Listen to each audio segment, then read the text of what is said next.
Hello, welcome back in. We are, as Nate was saying, short break, not messed around, man. Right into the next game here, of course, continuing on with the West Asian qualifier here.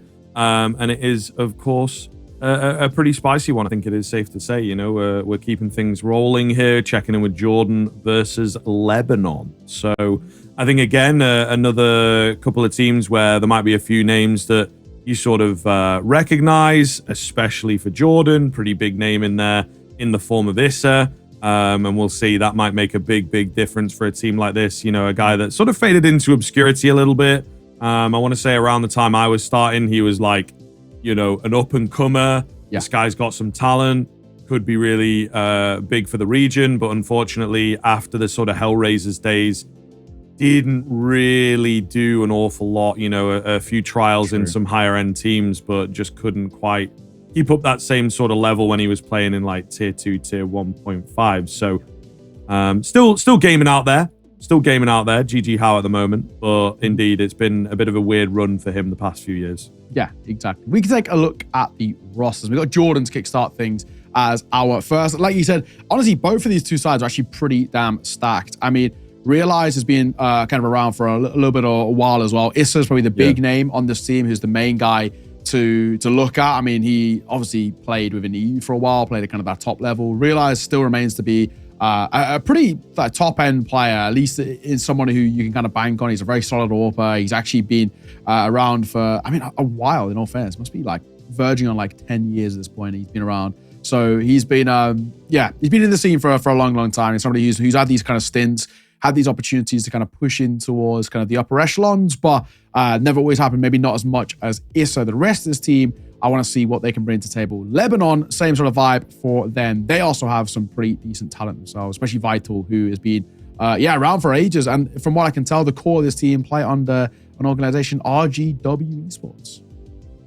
Yeah, I think so, right? That does seem to be the case, the way that it's come here. I think another name that I kind of recognize a little bit is Joker as well. Been around for a little bit, but catching him in some of the sort of MENA qualifiers and stuff like that in the past. So I think there are a few names here that, again, crop up. But yeah, a pretty big one, I think, on the other side of things will be difficult to match off against. I'm curious to see how Lebanon go, like you say, maybe a little more solidly together, core-wise and used to each other. But at Jordan's side, there is a pretty high sort of ceiling at this point. And as I say, it's still gaming, right? It was a bit of a weird time for him for sure, but certainly good to see him still going on that GG Howe roster, which it does seem the GG Howe project is really trying to be legit, pulling in a little bit of EU talent from places and whatnot. So pretty excitable stuff. Right, getting into the veto though, the meat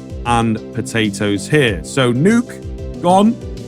We got Mirage gone. We got Dust 2. Am I going to see one time, maybe, the Vertigo pick? Oh, okay. He's still in there, though, now. He's still in there. Still in there. Maybe a little bit of mind games here. I mean, we'll see. Still in there. Get banned. Go on. For the vibe, for the memes. Or the funniest. There we go. Oh. There we go. You knew it was going to happen. You tease yourself. You tease yourself. It's the hope that kills you. The funniest thing, though, actually, in all fairness, would for it to be float as a third map and it's a 2-0 series, just to really, kind of rub it in. But Vertigo's never. I don't know. I think more and more, especially now we're going across multiple different regions of Asia. We were out in Mongolia doing Counter-Strike, an international event, some Asian teams, some EU teams. It didn't get picked once, it got picked once in the groups there, and then that was on the previous patch. On the new patch at IM Dallas, that was the exact same time. It got picked 0 times the entire tournament before the player break. Surely Valve are going to start seeing this and be like, right, nobody's playing this. I don't even know that many people that play it like religiously at like MM and Premiere and stuff like that. So surely statistically they got to see that. I mean, do you know, it was like, I think it was yesterday, it was 5 years ago yesterday that it got put into the pool. And yeah, it is a bit mad, actually. There's not been one period in that whole 5 years where the vast majority of people be like, oh, you know, I like Vertigo here. It's always been kind of very highly regarded as kind of a bad map by pros, by casuals or whatever. Get rid of it, Valve. Come on. I don't even hate Vertigo that much, but it's just like the data's there, man. No one wants to play this map. Not at a pro level, at least. Yeah, well, I mean, maybe this is the thing, man. You know, that like the pro players might have banded together a little bit and been like, okay, gentlemen's agreement. No one's playing Vertigo. So this is, I suppose, we have to start the revolution from here, Nao, as the sort of, you know, casual player base. Anyone out there watching, stop playing Vertigo. Stop playing it. Just make sure you get it in that first round of bans, and then they'll be like, damn, you know, 2% of players are playing Vertigo. Maybe we got to do some. Yes, so, exactly. That's the way to do it. Valve run on data, ladies and gents. So if you stop playing it, they will get it out the pool. It's, you know, simple as that, really, when you think about it. So, and they might add train back. Yeah. So it's even better, guys. The quicker you guys stop playing Vertigo, the quicker we get train. Just that. Yeah. That's how we're gonna put it. That might even need. We need to like tweet this out and get the people behind this. This feels like you know, hashtag stop playing Vertigo, and then Valve will actually listen. I might even speak to like a graphics mate of mine and see if he can make like a really that's not a bad idea. Super dumb graphic, and then just make it like we'll do like a whole. I mean, I've already got it for you. Unfortunately, you know, this is a banging idea, but you know, if you want to take it, it's like the, you know, Lord Kitchener like World War I thing. You know, your country needs you. You could do like Counter-Strike needs you with like your face. And then some top hat or something. Beautiful. You know? And then just like hashtag stop playing Vertigo. And then just you need to like, you know, tweet this on a regular basis, you know, at least like once a week kind of thing. And then just make sure the people stop playing it. And then train comes in the pool. So that's the way it is. Either way, ladies and gents, we are live into our game. It's Lebanon taking on Jordan here. It's on that CT side. We're on Dust 2. It's the new map in the pool. I don't love Dust 2, but I don't hate it. I don't think it's awful, in all fairness. I wasn't pleased that it was brought into the pool because I just thought Overpass is a pretty cool map. It's at least strategically pretty good, while Dust 2 is very puggy, very simple in its nature. But I don't hate Dust 2. It's whatever. Yeah, nah, you're not wrong. You're not wrong. It's a little flat. I think the thing is, I was saying this with Anders as well, I think it will get boring quick is the thing. So we'll see how long the sort of freshness and the excitingness of it remains. Looking good here for Jordan as they kick off with a double kill. Well, on the other side of the smoke here, does manage to find one away with his spam, but I'm not sure it is quite gonna be enough. The Julie's not really effective at this range. However, he does at the very least manage to stay alive. Oh no, a team kill comes in. I mean, they are a little on top of each other here, but making it work. MP rolling round, he will indeed fall as well, and Jordan come away with that T-side pistol. Good start. Quick, aggro, pop on towards A, bomb goes down, and that's really all you're looking towards. Get that bomb down and set up a post barn, and there wasn't really even much need of a post barn in that one. It was pretty simple, pretty easy. So, a good start at the very least for Lebanon. They are going to go for the 4, so Tally's about to get a notch on it in some way, whether it's positive or negative. I'll be keeping a close eye. But it's a big call. It's early in towards the series, though, so maybe Lebanon back themselves. Double nade stack. Both nades actually missed. They don't do as much damage as they should have.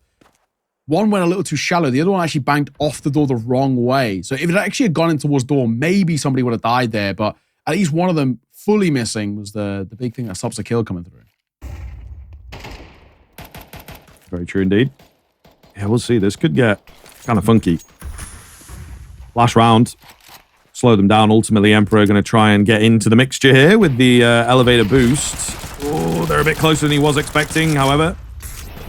Vital gets information on the edge of that smoke, spamming away, able to find a frag. Oh my god, another team kill here from Jordan. But again, they are making it work. If only this MP9 had been a bit closer to the action a bit sooner, he could have really mowed through them. Not the case, though. The range closing does make it a little better here. We'll see. Oh, going to have been heard now as well. Spam coming in from both sides, but the MP9 making it work. Basher can't find the trade. He's not been spotted just yet, but still that jumping accuracy. Joker will get it done. Oh, no, a big blunder in the 2v1 in the end. Jordan, with that team kill, absolutely going to be kicking themselves. Yeah, and with that Force by win. We're now 3 for 3 here in the tally. So I don't know, 50%. That is now proving my stats wrong. I'm just saying though, I'm glad you mentioned splitting it up regionally because I didn't even think about that.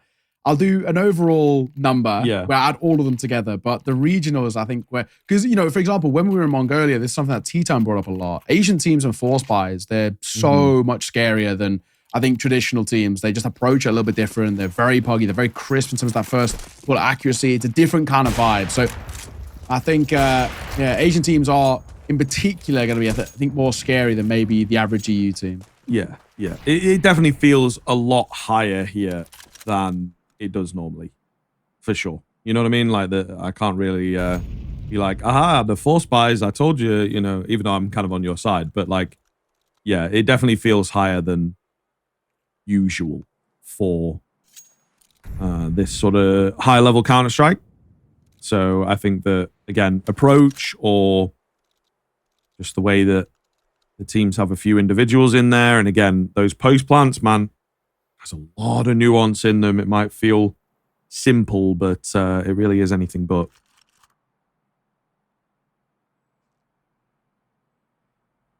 Still, nothing on really offer here, bar that first fighting towards suicide. Goes a little quiet. They are creep walking up cat here, though, and they might be able to catch one off guard. They're trying to play around. The nade will come over and realize we'll find the first. Maybe something on here, at least a bomb plant. Yeah, not bad, to be fair. Oof, Dodds nearly fluffs that one up there. Hazel manages to get a shot off that, you know, you feel like he probably shouldn't have. Oh, this could be interesting. Short pressure, looks good. They get big control out here then. Drop down as well. It's going to get a little bit weird. The MP9, not ideal at that kind of range, unfortunately. The AWP as well, pretty deadly. Nade comes in, doesn't really do an awful lot. Second one's going to be better, and it will finish him off. In fact, the defuse a little close. HP bar's a little close. Definitely a lot more than I think even Jordan were expecting out of that round. But all the same, still a Lebanon win. Yeah, not bad. Not bad for Lebanon. One of those now where they can start to build upon this. Start off the CT side well. Start to chain these few rounds together. And at least make, decent foundation starting. And, you know, Dust 2 is one of those maps, I think, currently where I look at this and say, super, has the ability to be super T-sided. It's one of those maps where it's fundamentally quite puggy, and because of that, teams can, you know, fly out towards long, for example, big fights towards B. One of those where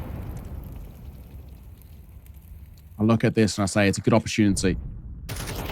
Coming back in, though, for Jordan. With these AKs in play, there to work with. That's towards long. They're so tentative, though. They're really worried about the smoke. Now no one's there. Now they can make a move. Very true, sir.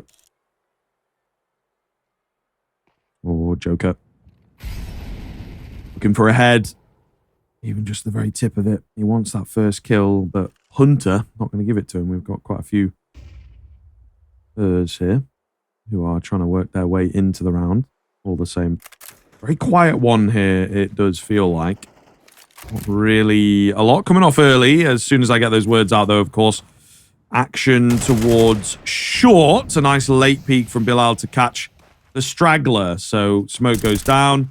And now things looking very, very good for Lebanon.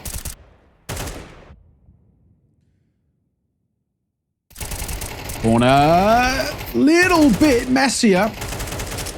But, Bilal, beautiful. 180 as well. Set up for a headshot angle. Hunter head hunting, and he finds two. Beautiful stuff. And Jordan put up a second on the board. Took a bit of heroics, but in the end, they'll make a round work. I mean, this is some pretty nice fights. I thought it was done here when Bilal gets the first two, but that is crisp. Outrage. He kind of uses the corpse as coverage as well. Really nicely done from Hunter. And yeah, nice little second on the board. Can definitely be happy with that. So we'll see. Game sort of opening up, and we're only a few rounds in. Very quick move here towards the B-bomb site. Big nade does roll round, but it's the kills, it's the weaponry that's doing the work here. Jordan a bit possessed, you know, to kind of go for it. Very, very aggressive. 2 in at closet. Maybe not going to be expected, to be fair, but still could not make that work at all. And I think Lebanon very, very ready for a change up in the energy. Just a save call. I think it's got to be right. But where do you even save? It's not the easiest map to save on Dust 2. You know, 3 simple lanes, not too many cubbies or corners. Where do we go here? Didn't even hunt, I think, is actually the other question. But a really good response out from Lebanon. And of course, in doing so, maybe more upgrades, especially that scout. There we go. Actually, he's up to the Mac 10. He's looking for something better. If it's Mac 10 or scout, I actually wouldn't even mind choosing the scout in this sort of situation. But realize, and that orb is basically all Jordan are going to have to work with in the next round. He's trying to keep on the move a little bit to stay alive, but I mean, 40 seconds is a long time to try and survive, and they're getting so much closer to him. He's in towards double doors. I think it's a matter of moments. He's being pincered in now. Yep, indeed. Down he will go. I mean, Lebanon, yeah, looking pretty good in the past few. I have to be honest with you. I'm very, very impressed by what we are seeing here.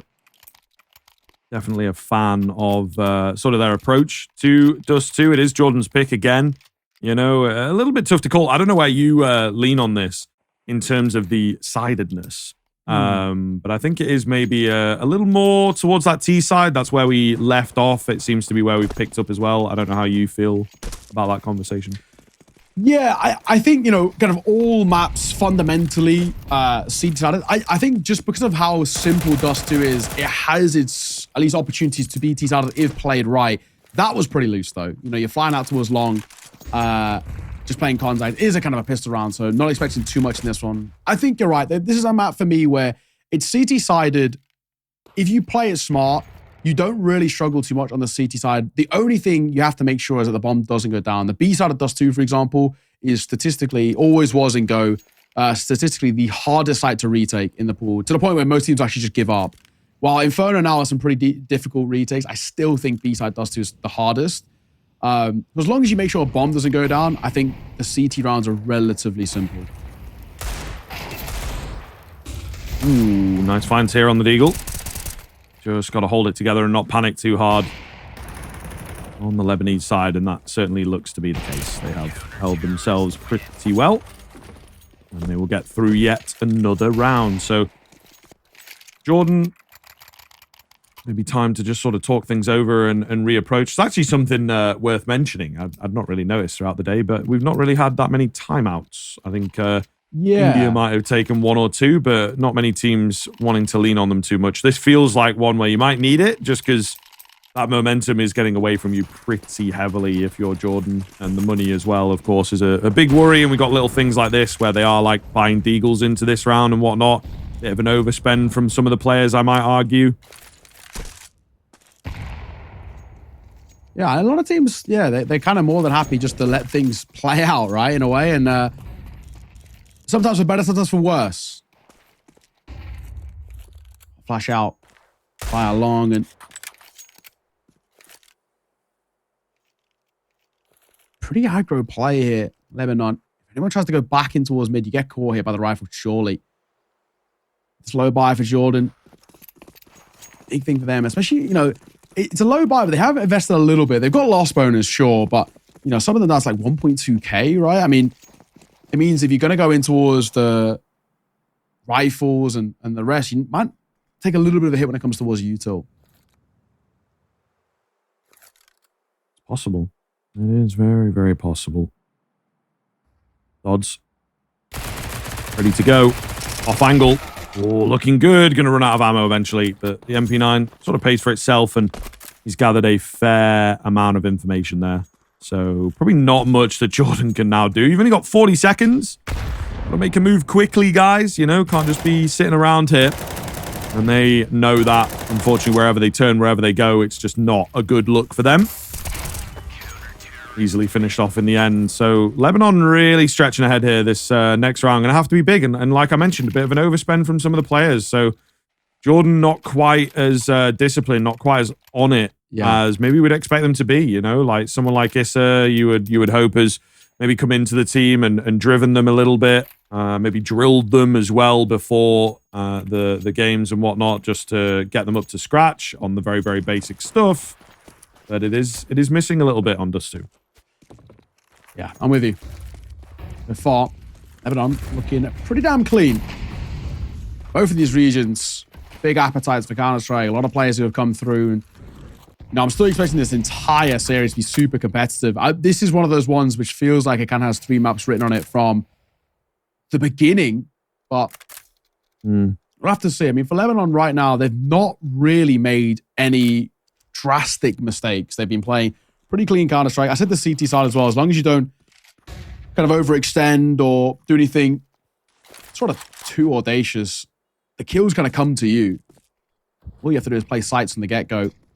Very standard default setups, but you can basically always go 1-for-1, which in doing so should more often than not put you at a numbers advantage on the corner. Swing. Oh, he gets 1. He should have got 2 there, in all fairness. Little labored. I mean, 1-4 is not the worst thing in the world, and they have actually smoked them out of doors as well. There's a second here, which does get the trade, and the bomb rolls forward too. The trade comes through, but they're going back and forth. Bilal finds that through the smoke. Goodness me, fair play. Looking good here for Lebanon, though, man. Yeah, the Jordan camp is just not really rolling. I mean, obviously, we've mentioned him a little bit. They potentially are missing this. I don't know what sort of role, he would have hit with this team, but they've obviously come in with the sub here today now, and I think that it's having an effect. Maybe they were expecting to play with the big man and let him do some of the heavy lifting.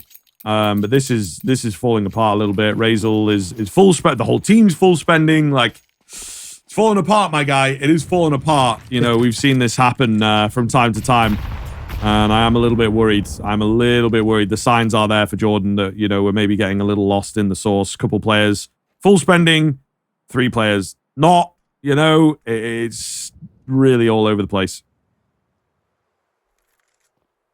Quite a start. It's an audacious one from Realize, in all fairness. Challenging the AWP at range. Oh my god, Joker! How he's in live for that long, I don't know, but either way, I don't think this round's really going to amount to all too much, surely. I mean, Razel's so low. Only 1 rifle they got to work with. Potentially, they could scoop up the AWP, though. Possible. I don't know that they're just wanting to pick up the pace, really, and, get that bomb down. By the looks of it, nice one from Dodds. Really well found, and very, very well disciplined to be like, okay, got the advantage back. No need to rush into it. No need to give my life away. Let's play for the victory here. So great stuff from him, letting that bomb go down. Yes, but I feel, because especially with the info that we have of them being so low, he pretty much secures the round with his patient play. Nice find from Dodds. Just Frantos on the other side, and he is no match. So there you have it. Another round, another retake going the way of Lebanon, making them look easy at this point now.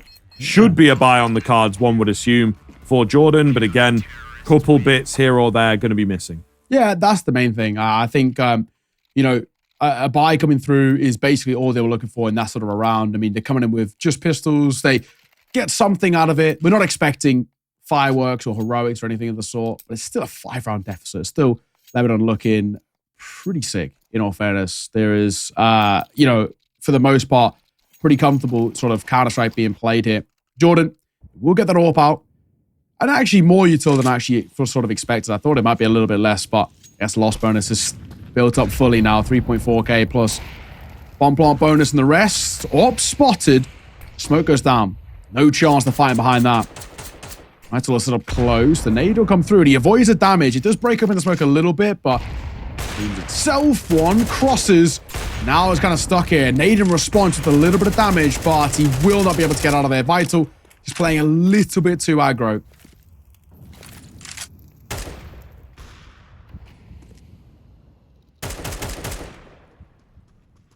It's a spam down towards B, but we'll see. Best position that Jordan have been in for a long time.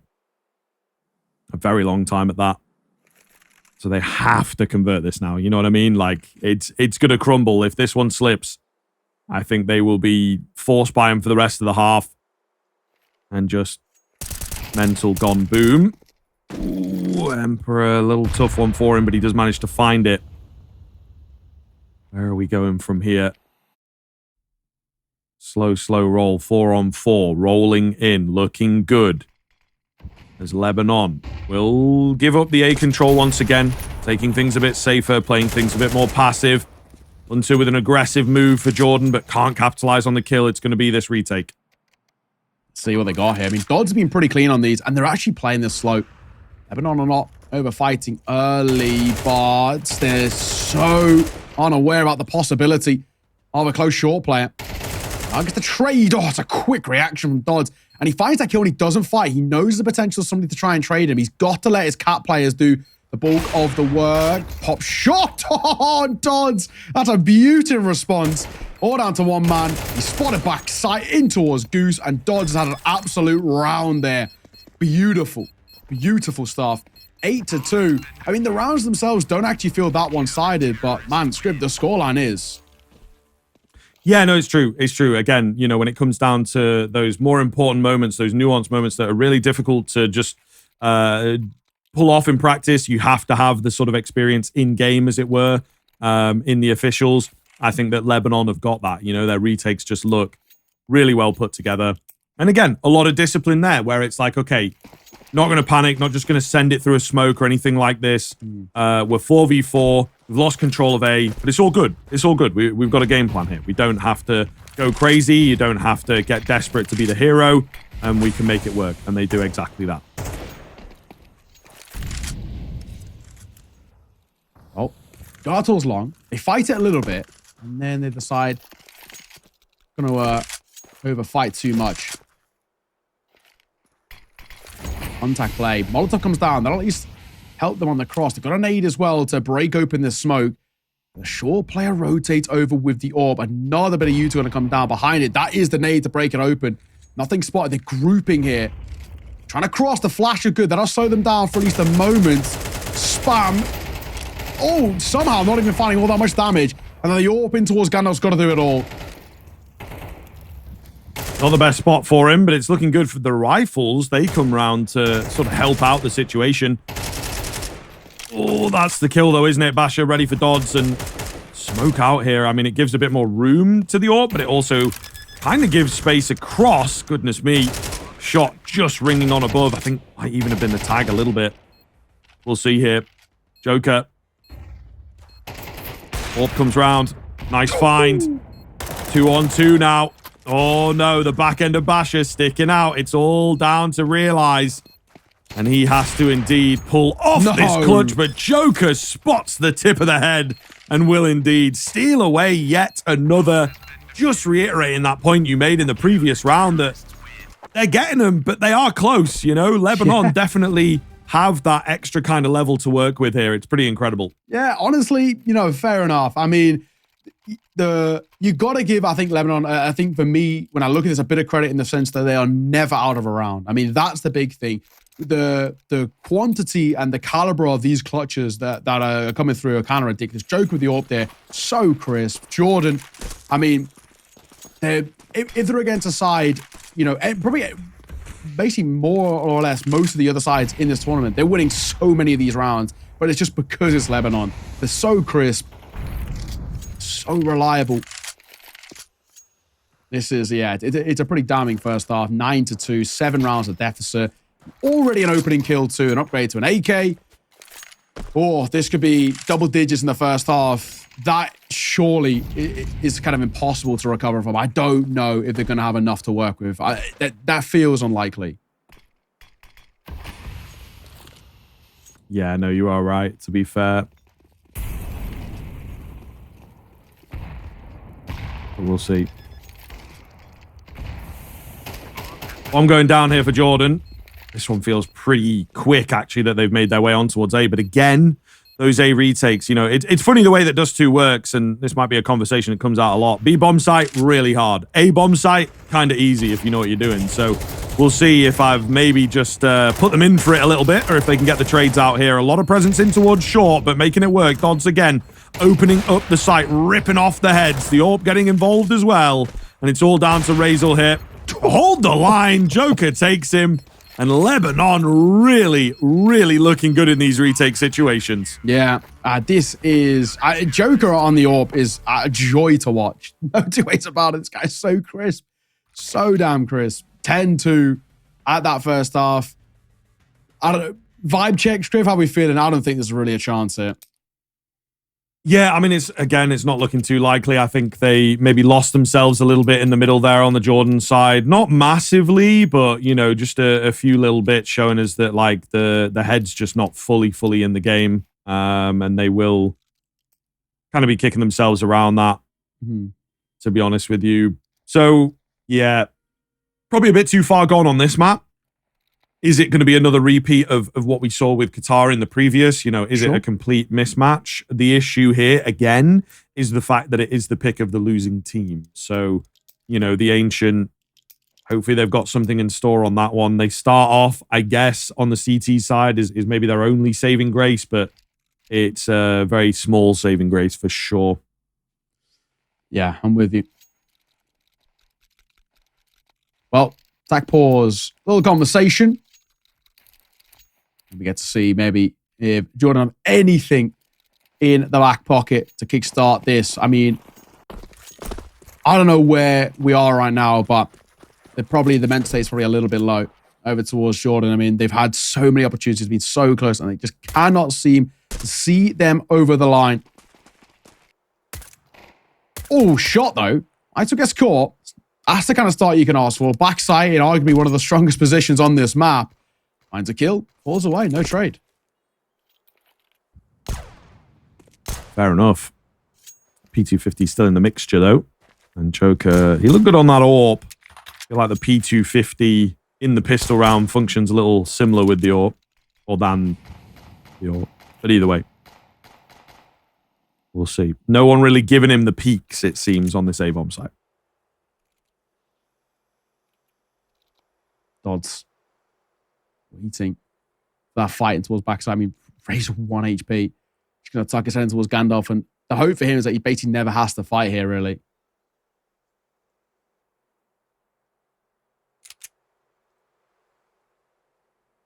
And that kind of is looking the case. Ooh, he's got to be careful here. He's maybe mistiming things. Not respecting the fact that they have crossed. The issue for Lebanon at the moment is the fact that the bomb has not joined the party just yet. But there it is, right? Joker manages to find the catch onto 2. They have no idea what was going on, how deep in they had made it. 4 versus 3. And we'll see now.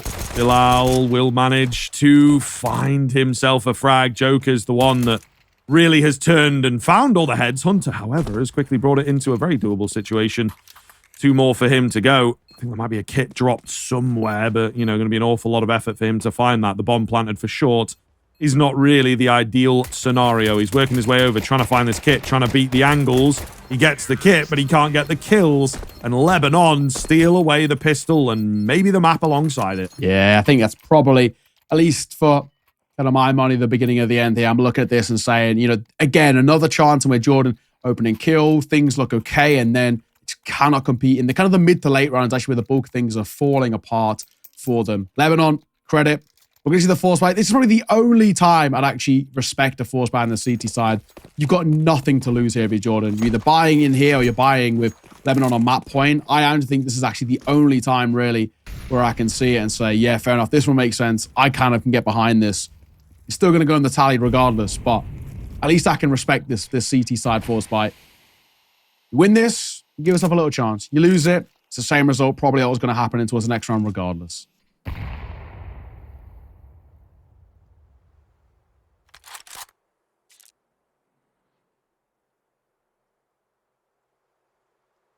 Slow roll here. You can feel the tension, really.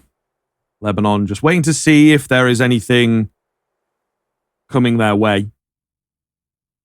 And they may well have the wrong idea to play it so slow because Jordan are playing super safe. They don't want to lose a player early on here. So really, really tentative play from both sides.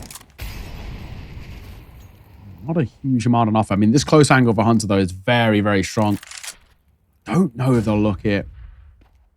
Should and most likely get overlooked. I say that.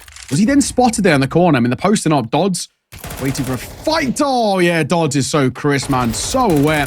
Look, some more. He's going to line them up, mow them down. And this is probably, I think, safe to say, the beginning of the end there. They are getting massacred. Yeah, it's rough, man. It is rough to watch. Again, you know, a mismatch, it feels like. Lebanon, really solid stuff from them. Vital will find the final frag. And it feels like the job is done. There may well be some rounds in here for Jordan if they manage to pull a few of them off, but ultimately not looking too likely. I don't think we really have any arguments from anyone across the board. You know what I mean? Like 10 rounds in a row going to be required here from Jordan. It is a tough, tough ask in this game. And it happens once in a blue moon. The best teams in the world sometimes do it, but at this kind of level, I think that you're going to struggle. Let's see. Any more would be nice, at least for the confidence, I guess you could say, over towards Jordan, but not going to really back them all too much in this one. 3 MP9s, a bit of pistol, and a scout. Hoping to pray, but I'm not expecting really all that much. Up close Hunter. It's a nice angle. Might actually potentially get overlooked in all fairness unless they go for the pop flash. And they've got a little crossfire to kind of work with here. So unless he gets a pop flash, he's probably not going to survive that engagement.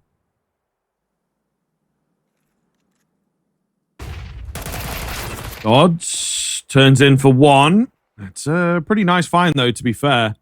As you say, doesn't survive, but is that 1-for-1? Is that trade-off of information and pressure worth it? We're about to find out, I suppose. Basher goes creeping in. Will take a fair bit of damage, but able to survive at the very least. There may be more and more ready for this B hit to come around. It is the split smokes. They got a bit of presence on short as well. So, you know, a bit of everything going on, it feels like. But the trades in towards B are good. In comes that lurking presence of Bilal. He will confirm the location of the final player. So Razil, the stand-in, you know, going to have an awful lot to do here. They know where he's at. They know where he's coming from. Surely just play the 2v1 here. He's got no kit available. Trying to get a bit of a catch-off. He's spotted out for sure this time around. Molly forces his hand. Flash goes in. A desperate move here. He will... Oh, it looked like he was going to get the catch on one. Doesn't happen for him. But a confirmation and a quick finish as Lebanon will take Dust 2 in very, very quick fashion. Yeah, not bad. Not bad at all. Lebanon looked so damn clean in that map. There's very few things we can say in kind of a negative tone over towards them. They were crisp. Everything was working. The team played so well off the back of each other, both on the T and the CT side, and they've set themselves up really, really well in this series. Take a look at some of these highlights as well, and you can just see how crisp they were all the way throughout that Dust 2. Every single time Jordan had an opportunity, they could not see it over the line. I don't think that's even Jordan's fault. I think that's just credit to how good Lebanon are.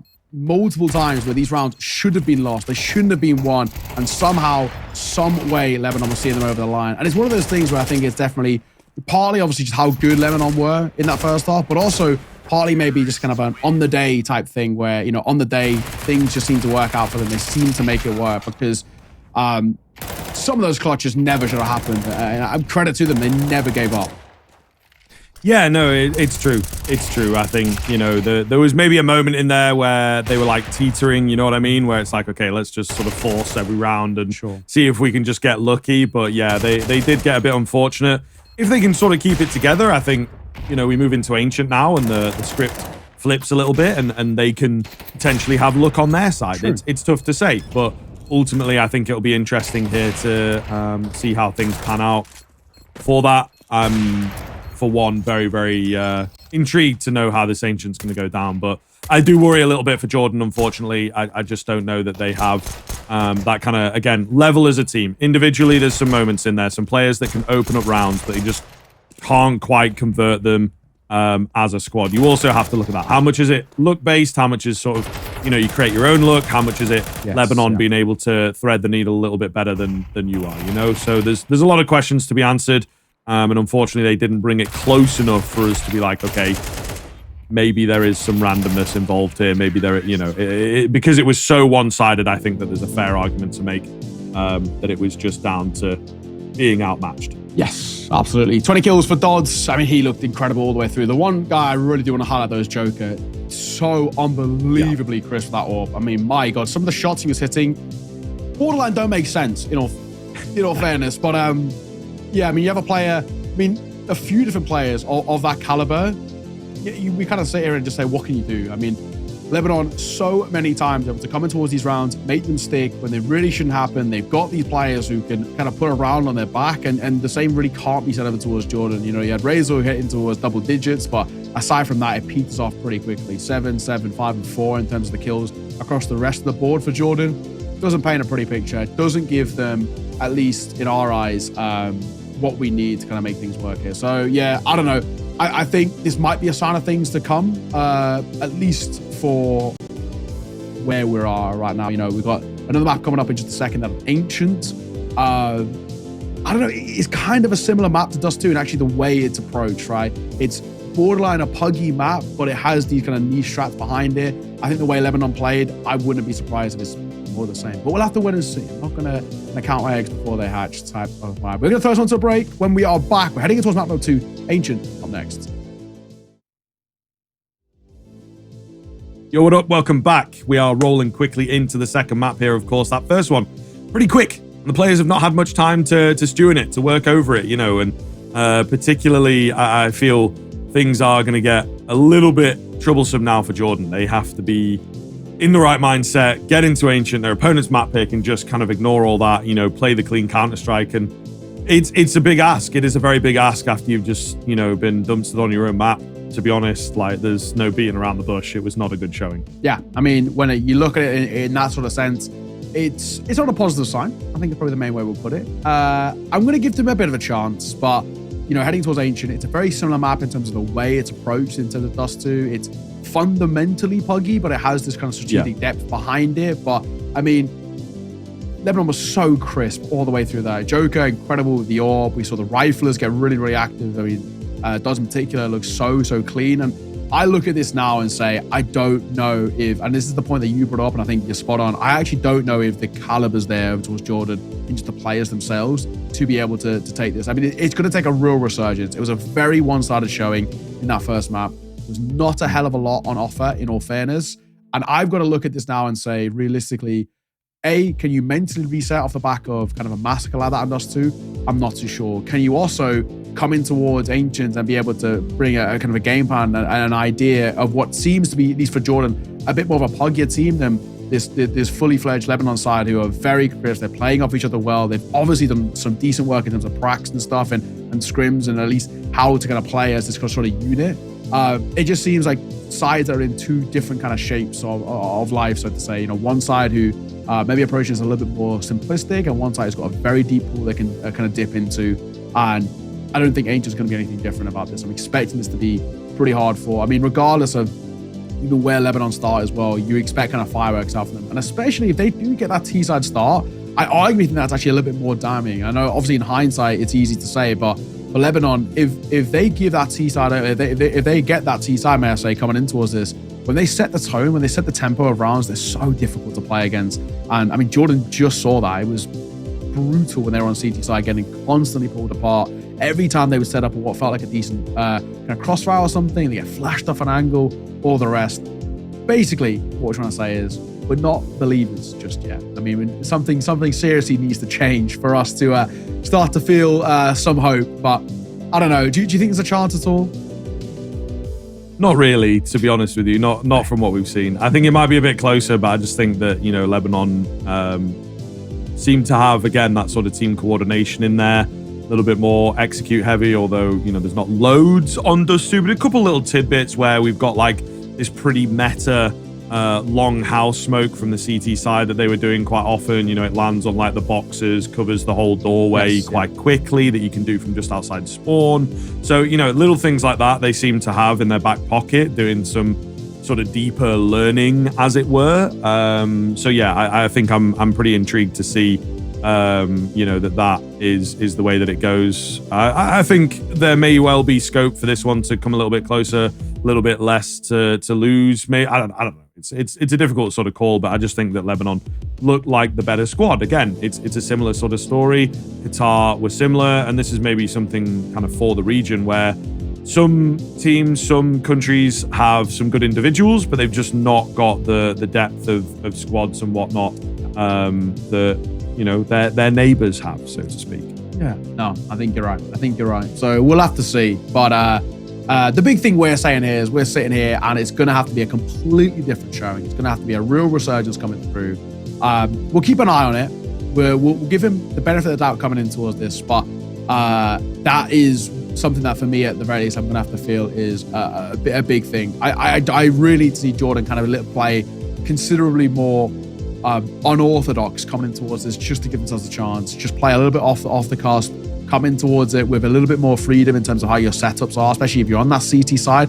Play a little loose, play a little aggressive. I mean, sometimes when things go awry, you want to make a team feel uncomfortable, get up in their face. I don't think you can give a team like Lebanon freedom, and that's what we were seeing, right? When they were having all this kind of space and kind of mileage to move around on the T side, they just find these gaps. They find these opportunities to fight, and they get these chances where maybe Jordan were struggling. But I think the big one for me is, and it's something that you can't really prepare for, it's just how often Lebanon were able to pull off clutches which felt impossible. Rounds which felt sealed and done. They were making them stick, and that happened so many times on the CT side for Lebanon. So the big thing is, I'm assuming it would be a T side start for Lebanon coming through. So at the very least, they won't have to worry about that too much. But we'll see, man. We'll see. It's tough. I really am impressed, though. I mean, the orb looks very good over towards Lebanon. Joke has been putting up some serious numbers. It wasn't a huge amount of depth in the team. Over towards Jordan, which kind of worried us a little bit. They really didn't have too many facets of kind of where to kind of get firepower from. Yeah, no, it's true. It's true. I think, there's a good question here around this team, and, just sort of, can they deliver? Can they match up? I think that, again, as we sort of mentioned, there's a couple names, but I don't know. It's really, really tough. Ultimately, I think that there's going to be a really long run here on Ancient, and again, it maybe even feels like a map that's a little bit more individually based than Dust 2 at the moment, at the very least, just because teams are super comfortable with it. So I think that you can really run away if you get those individuals rolling, put up the brick wall on that CT side in particular.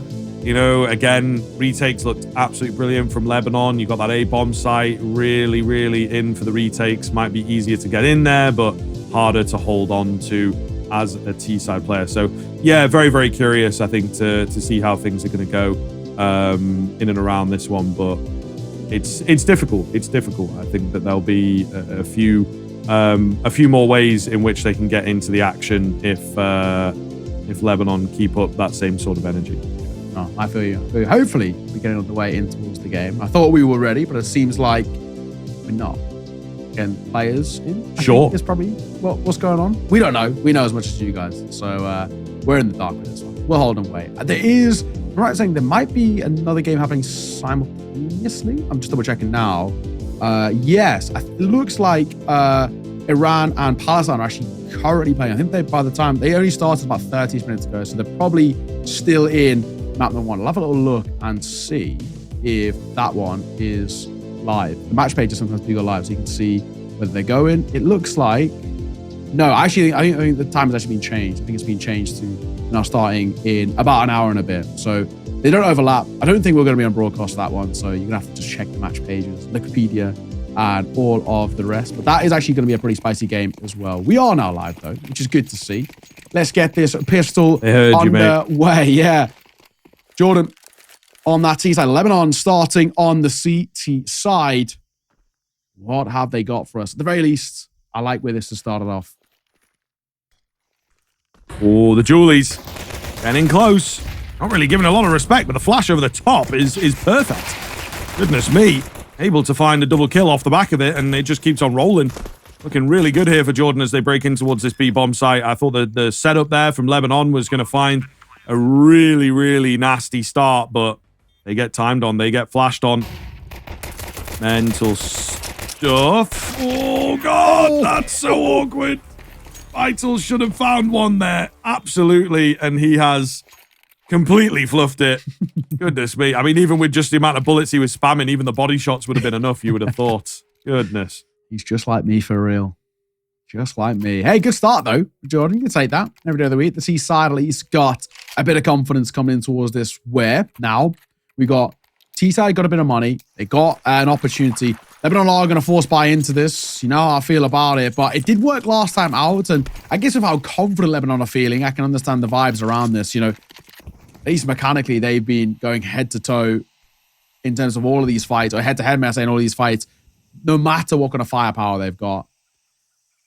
There may even still just be a chance here. Deep Smoke going to come through early towards A, just to give A, Jordan the chance to work through main, and then also the other side of where Lebanon can kind of maybe group up behind it.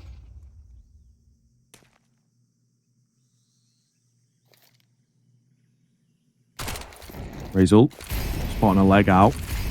Molotov's raining on in here. Jordan with a pretty quick eyes down kind of execute. Razul will manage to find the first. Bilal in with a quick trade, though, not smoked out. Trying to get one on the edge of that default smoke. Not happening for him. A little worse for wear as well. They'll eventually get the smoke down and finish him off. So looking good. But in come the scarier weapons. The MP9's trying to make something of this. Joker, I thought he'd spam through, but no, he's playing things a bit safer. Smoke goes down. 1v2 now. Oh, they're a little caught off. He's going to find the healthy player. And Sprantos is left incredibly low after, you know, an earlier exchange with him. So this could get messy. This could get very messy indeed. Smoke goes down. Joker spamming away, just trying to find some good timing. Sprantos not taking the chances, but of course it is that bomb that is kind of in the feet of the CT player. Not quite though. Smoke going to start going down. Plant coming in, and Joker, he'd maybe given up the position a little bit, goes in fast, however, putting him under pressure here, just trying to spam away. Sprantos somehow staying alive, looking to get the drop, and he will indeed with the pre-fire. So well played in the 1v1, and rightfully so, I think, feeling good about that one. Even arguably wasting the nade, but, you know, it's all good. It's all good, because he's made some money on that MP9 and a big, big win. Wow. Well. They needed that. They actually really needed that. For Jordan, I think for them, they were... You lose that and it absolutely kills any hope early in towards this. Winning it changes it. You know, Lebanon, a failed force buy means their econ shattered, means Jordan probably got a third here without having to break too much of a sweat. And okay, already, now we can see some light at the end of the tunnel in terms of this is a fairly strong start to this. Airburst Molly is not strong though, that you do hate to see that. But looks like they want to head towards the B side. Hang on, though. They're going to pop in towards mid. They push the elbow player away. So they can actually get a quick rotate on towards site itself. Bomb goes down regardless, though. And Hunter's going to find a very easy.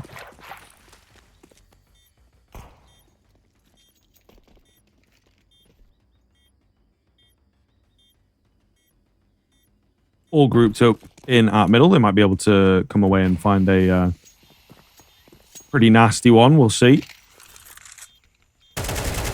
Hunter spamming away. No one on the other side of it, though. It does look like Lebanon kind of playing that, you know, anticlimactic, slightly boring finish, but it has to be done. Denying the kill bonus away as best they possibly can. They'll take a couple names on the way out, though. Not a bad result for them to just nick away a couple of guns, but ultimately nothing coming down. Well, you know, we love what we're seeing right now, at least from Jordan. It's better than Dust 2 already. They've already beaten the tally on Dust 2, so really no complaints at all. We kind of see one of these things where for Lebanon, this actually first gun run has more pressure than probably any pressure they've had in terms of this series thus far. Dust 2 was a bit of a walkover for the most part. Now in towards the gun run, they lose this, and Jordan can start spiraling up towards 5-6 rounds before a true contest comes back. So Lebanon have got to make this one stick. Ada Molly combo and AJL Classic. It slows them down over towards doors as well. It doesn't really do any damage. They actually don't try and go quick here, Jordan. They know that probably the best thing they can do is just slow things down and hope that Lebanon overface. Lovely find from Hunter. It's got to be a little bit more, though. It's Bilal that comes in with a big double kill to just give them that swing. The bomb has bailed, however, because there's a deep position being taken out on A. It does seem like we've got Vital quite close to the action, though. This could get a little freaky. In behind goes the A player, but the bomb has yet to move. So what, are they looking for a B finish if he can pull off a clean flank?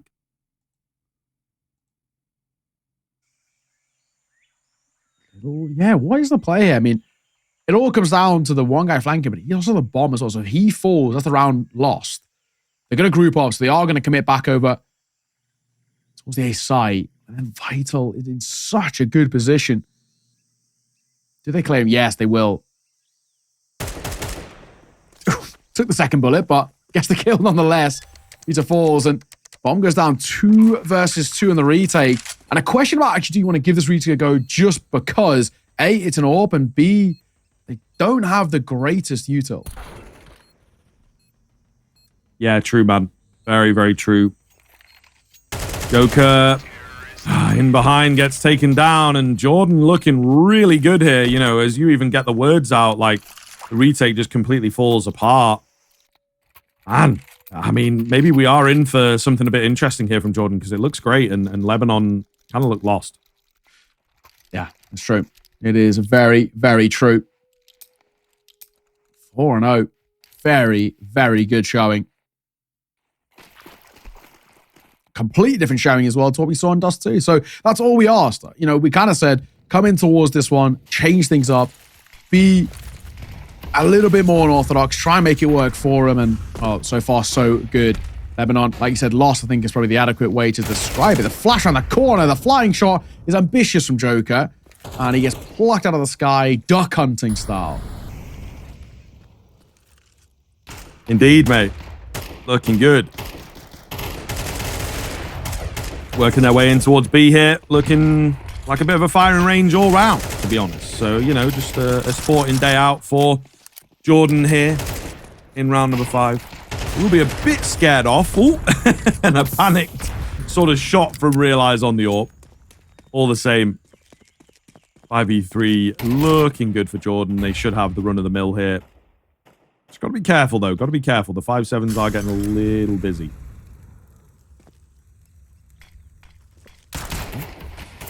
Oh, that was a chance there, maybe, but right there's AK sees it off and a flawless one for Jordan. 5-0. Hey man, this is a completely different Jordan to what we saw in towards Dust 2. At the very least, they look pretty clean here. They're playing off each other well. There's decent kind of combinations being had, and no complaints can be really said at all in this side. Lebanon need to change things up. I wouldn't mind even a pause as well, but they should go straight in towards the full buy. Another really important one where if you lose this, you're feeling under a fairly decent amount of pressure. Yeah. I mean, for Jordan, 5-0 already on the T-side Air Ancient. I like what I see him.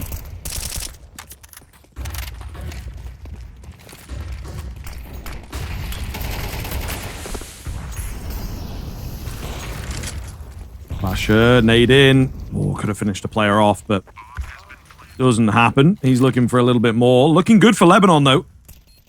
First time in a while we've seen them in with a really strong position. I mean, I like the idea, but they get locked up, you know, in this temple area, and that may well cost them, to be honest with you. Bilal, the next player to be kept at bay. We'll see. Interim checks of the smoke. Ooh, and Basha was there, ready to go. Jordan looking a hell of a lot better, though. When it comes to these retakes, goodness me, 5v3 they've just converted there now. Pretty wild, actually. Very solid post-spawn. I mean, granted, a few mistakes we made there by Lebanon, you know, pushing through the smokes, over-fighting, and I guess not trading. I think it's probably the primary one. The spacing a little off. 6-0. So maybe that Anubis actually might be needed at this point, because Lebanon are not giving us any sort of confidence, at the very least, on this CT side, which is, yeah, pretty all over the place for now.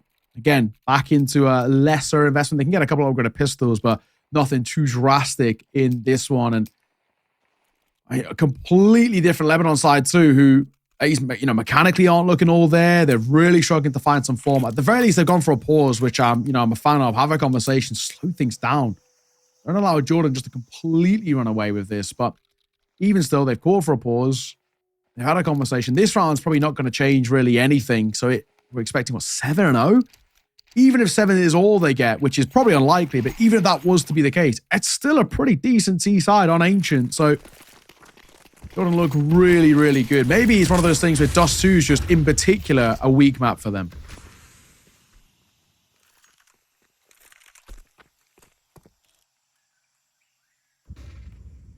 It's possible. It is possible. I mean, I don't know, man. They picked into it, you know? Yeah. So there is that. Like, if it was weak, you maybe wouldn't get it in your first round of picking. It's a tough read, but they've definitely come back revitalized here. We need to see better from Lebanon. Maybe they're a bit overconfident as well. A couple rounds now. That last one's pretty egregious, but there was one a few rounds ago. Shadow spotted by Vital. Only in for the one, but he's spotted a lot out. There's many CTs moving in here. Emperor manages to find two before going down. P250, bit of damage, but it's not going to be enough. However, it is Dodds who's crept in a little... Oh, behind enemy lines. Yeah, they're not ready for him at all. Finds the first. Just got to wait here, be a bit patient, try and overwhelm. Oh, that's not super coordinated, and Hunter is able, to isolate the 1v1s, and the Lebanese team from Dust 2 is apparently still there. They've not made their way to Ancient yet. They are really not looking as tight as they were just a few rounds ago. And those sort of 1v1s, there was the one in the 4 spy and then that one there. Those are the rounds that they're winning, you know, somehow in Dust 2, and now they're not. Now things aren't going their way, you know. They have the fortune, but they had the fortune in Dust 2, but they do not have any more towards Ancient. 7-0. You know, it's a quick map number 1, but map number 2 is honestly playing out like it could be even quicker, because Jordan are making these rounds themselves quick. They're not exactly, you know, chunking down the clock at all. They get into fights for the most part pretty early. Joker up towards Shelf has a look, but they're already out on towards side. Indeed, pretty quickly moving round. Hunter, big find from him. Oh, that's a lot of space to be taken as well. Dodds the next one to fall. Nice find from Emperor. It seems like, you know, the pace is really picking up in these rounds. Really deadly stuff. But we'll see. We will see. It's a bit of a challenge at this stage. Big kill here. Emperor going to get it done. Patience paying off for him, but it's down to the 2 versus 2. I know there's one in behind now. Going to get on the bomb. Try and play around that, but it just does not work out for them. And again, Lebanon, nervy, man. Nervy in these retakes. Not quite perfectly executed in the same way they were on Dust 2. Yeah, it's true. It is true. 8-0. Already feels like we potentially could be seeing the beginning of the end to a degree here. I mean, this is nothing really on off. I mean, it's been, in all fairness, a very good resurgence. We would hope for some sort of a competition in this matchup, and that at least we've got it. Not in the maps themselves. Both maps have been one-sided, but it's this kind of back and forth really for Lebanon, where it's full buy-in, don't find any success, go into a low buy, and then, oh my God, I'm gonna say stuck with nothing. Spray on the smoke, and he gets it perfectly. You hate to see it, but you love to see it.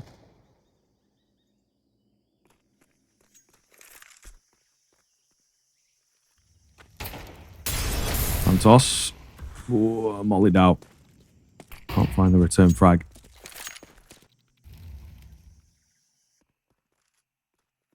But we'll see here. This is a interesting kind of move. They really do look, you know, deer in headlights at this point on the Jordan side. Worried for themselves. Just moving in a bit too slowly for my liking, but, you know, they have no information to work with. Those kills come so early. The bomb is the big thing, though, now. They've found that kill there. They're going to have to drop back and get the bomb. Make sure you don't start making a move. Forgetting the bomb, guys. They're making a move and forgetting the bomb. Oh, God. This could spiral quickly. Nobody has got it yet. Okay, they seem to have noticed, but it's definitely going to affect what they do in the next 30 seconds. It looks like they want to maybe move towards the A side of things with no commit coming in, though. Emperor's still over there and a little bit ready to defend. Sprinting in now. They will get the site itself, but it's Emperor is up close, who might actually be able to deny. He barrels out. They tried to catch him on a bit of a fadeaway shot there, but a second time of asking for realize who gets it, and he actually doubles it down too. So 4 versus 3, turn 3 versus 2, 5-7 and M4 combined. Maybe, just maybe, this is the first blood drawn for Lebanon. Yep, looking that way. Sprantos still able to play this bomb, though, so we'll see. Not quite sold on it. Gonna go digging in towards Cube, and not a lot of time, so if he gets the defuser here, and they're not watching for him at all, oh, and he will get the defuser. Oh, my goodness, the switch up. He doesn't find the kill on Bilal. He's like, okay, this guy's not killing me. I gotta kill the other guy.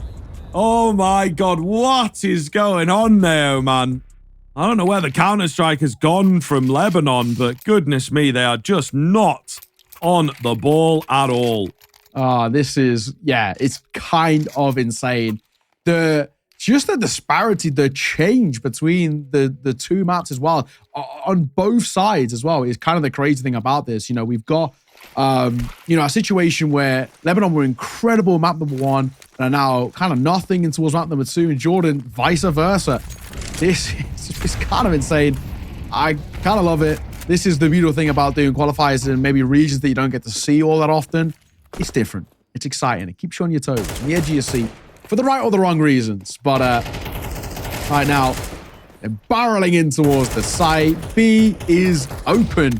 Bomb does get dropped, but very easy recollected. Nade will come on the corner, and it will do all that's needed. Molotov down behind it. That's the round. Yep, looking likely just hammering it home here and making her nice and clean. Emperor somehow dodges the bullets on the way out, despite the 6 HP. Will just about get the survive off, but, you know, it really isn't mattering for my money, man. We're 10-0 here. On for a flawless game if Jordan keep this up. At the very least, a flawless half, I think I can definitely see happening. But really, really awkward as Lebanon, I don't know. I don't know where it's gone. I don't know what's happened. You know, they looked absolutely fantastic on Dust 2, and a lot of that has disappeared. If only you knew he was on 5 HP, you only needed the 1 slash, my friend. All the same. No one surviving. No, not to be. 10-0. My God. What a story. What a story we've got here. We're very much on. We had a 10-2 half, in all fairness, in towards map number 1. And, that felt like it was probably going to be the biggest extreme that we got. And this one could be even more so. There is a buy back in. It's a forced buy from Lebanon. And it's not exactly even the kindest one either. Double FAMAS, double MP9. They're so quick from Jordan. I do not blame them. Get the first. Dodds hoping that he can get a second here, but he's not given the chance. And a Molotov down just denies the rotation too. Smoke will come down. Oh my God. I think they've got to save here. I actually think they're trying to keep hold of what they've got. Yeah, there's just no point, right? That's kind of the ultimate argument that, we mention a fair amount. There's just no point in flying in there and going wild with it. But we'll see. 4 on 3. Looks like it will stay that way, maybe? I don't know, man. I don't know. Basha's going to go walking into the FAMAS. Does actually go down, but will there be a trade there? There is indeed. The damage onto, the T side doesn't really matter. So this is where we kind of have to, again, look in towards Lebanon and be like, right, fair that you're getting some exits, guys, but it does not. You've got to save your guns, Yeah. Like that's kind of how it goes. They will just about be able to scrape together a buy with the 2 saved, but still, it just goes to show that maybe the frame of mind is just not there, No, I think you're right. I think you're spot on. I gotta say, man, I do enjoy my job as a bit of a color commentator. It's very hard to kind of break anything down here. There's not a lot's making sense. All Jordan are doing is holding W and fighting, and it's working. Simple as that. They're just getting into fights as soon as Lebanon are not even set up. They're not getting the chance to set up. And, they're not even dropping their util properly, so they're not giving themselves opportunities to slow down this Jordan side. It's relentless aggression coming through. It's a joy to watch. It's fun. Will it make a difference going forward? I don't know. But, wow, I'm thoroughly impressed with what I've seen. I have 0 complaints. Anubis, which will be coming up very soon at this rate. I mean, we're on for a sub 20-minute map at this point. I mean, Jordan, they get these, like I said, these rounds done in like less than 45 seconds. It's insane. I know, it's crazy. So, yeah, I don't know. I'm looking at this and saying we're in a very weird situation. Going towards Anubis, now impossible to call.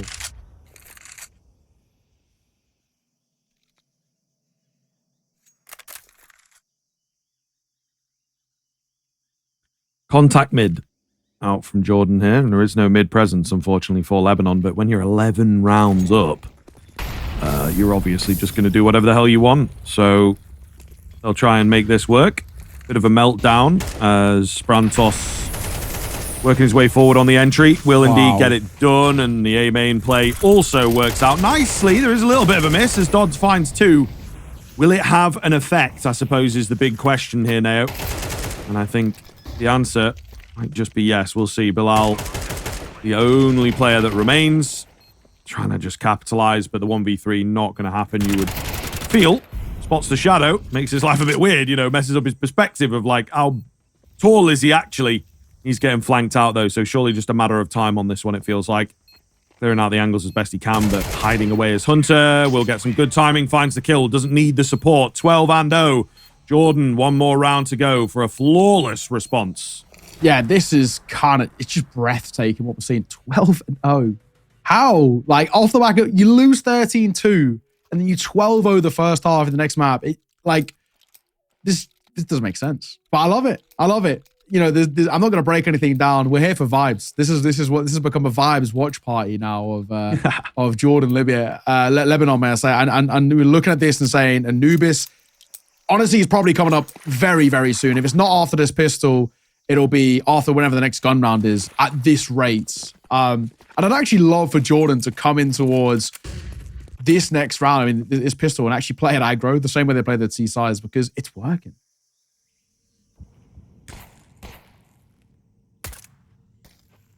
All right, let's see. Can they get it? Can they seal the deal? Joker on his slightly infamous P250.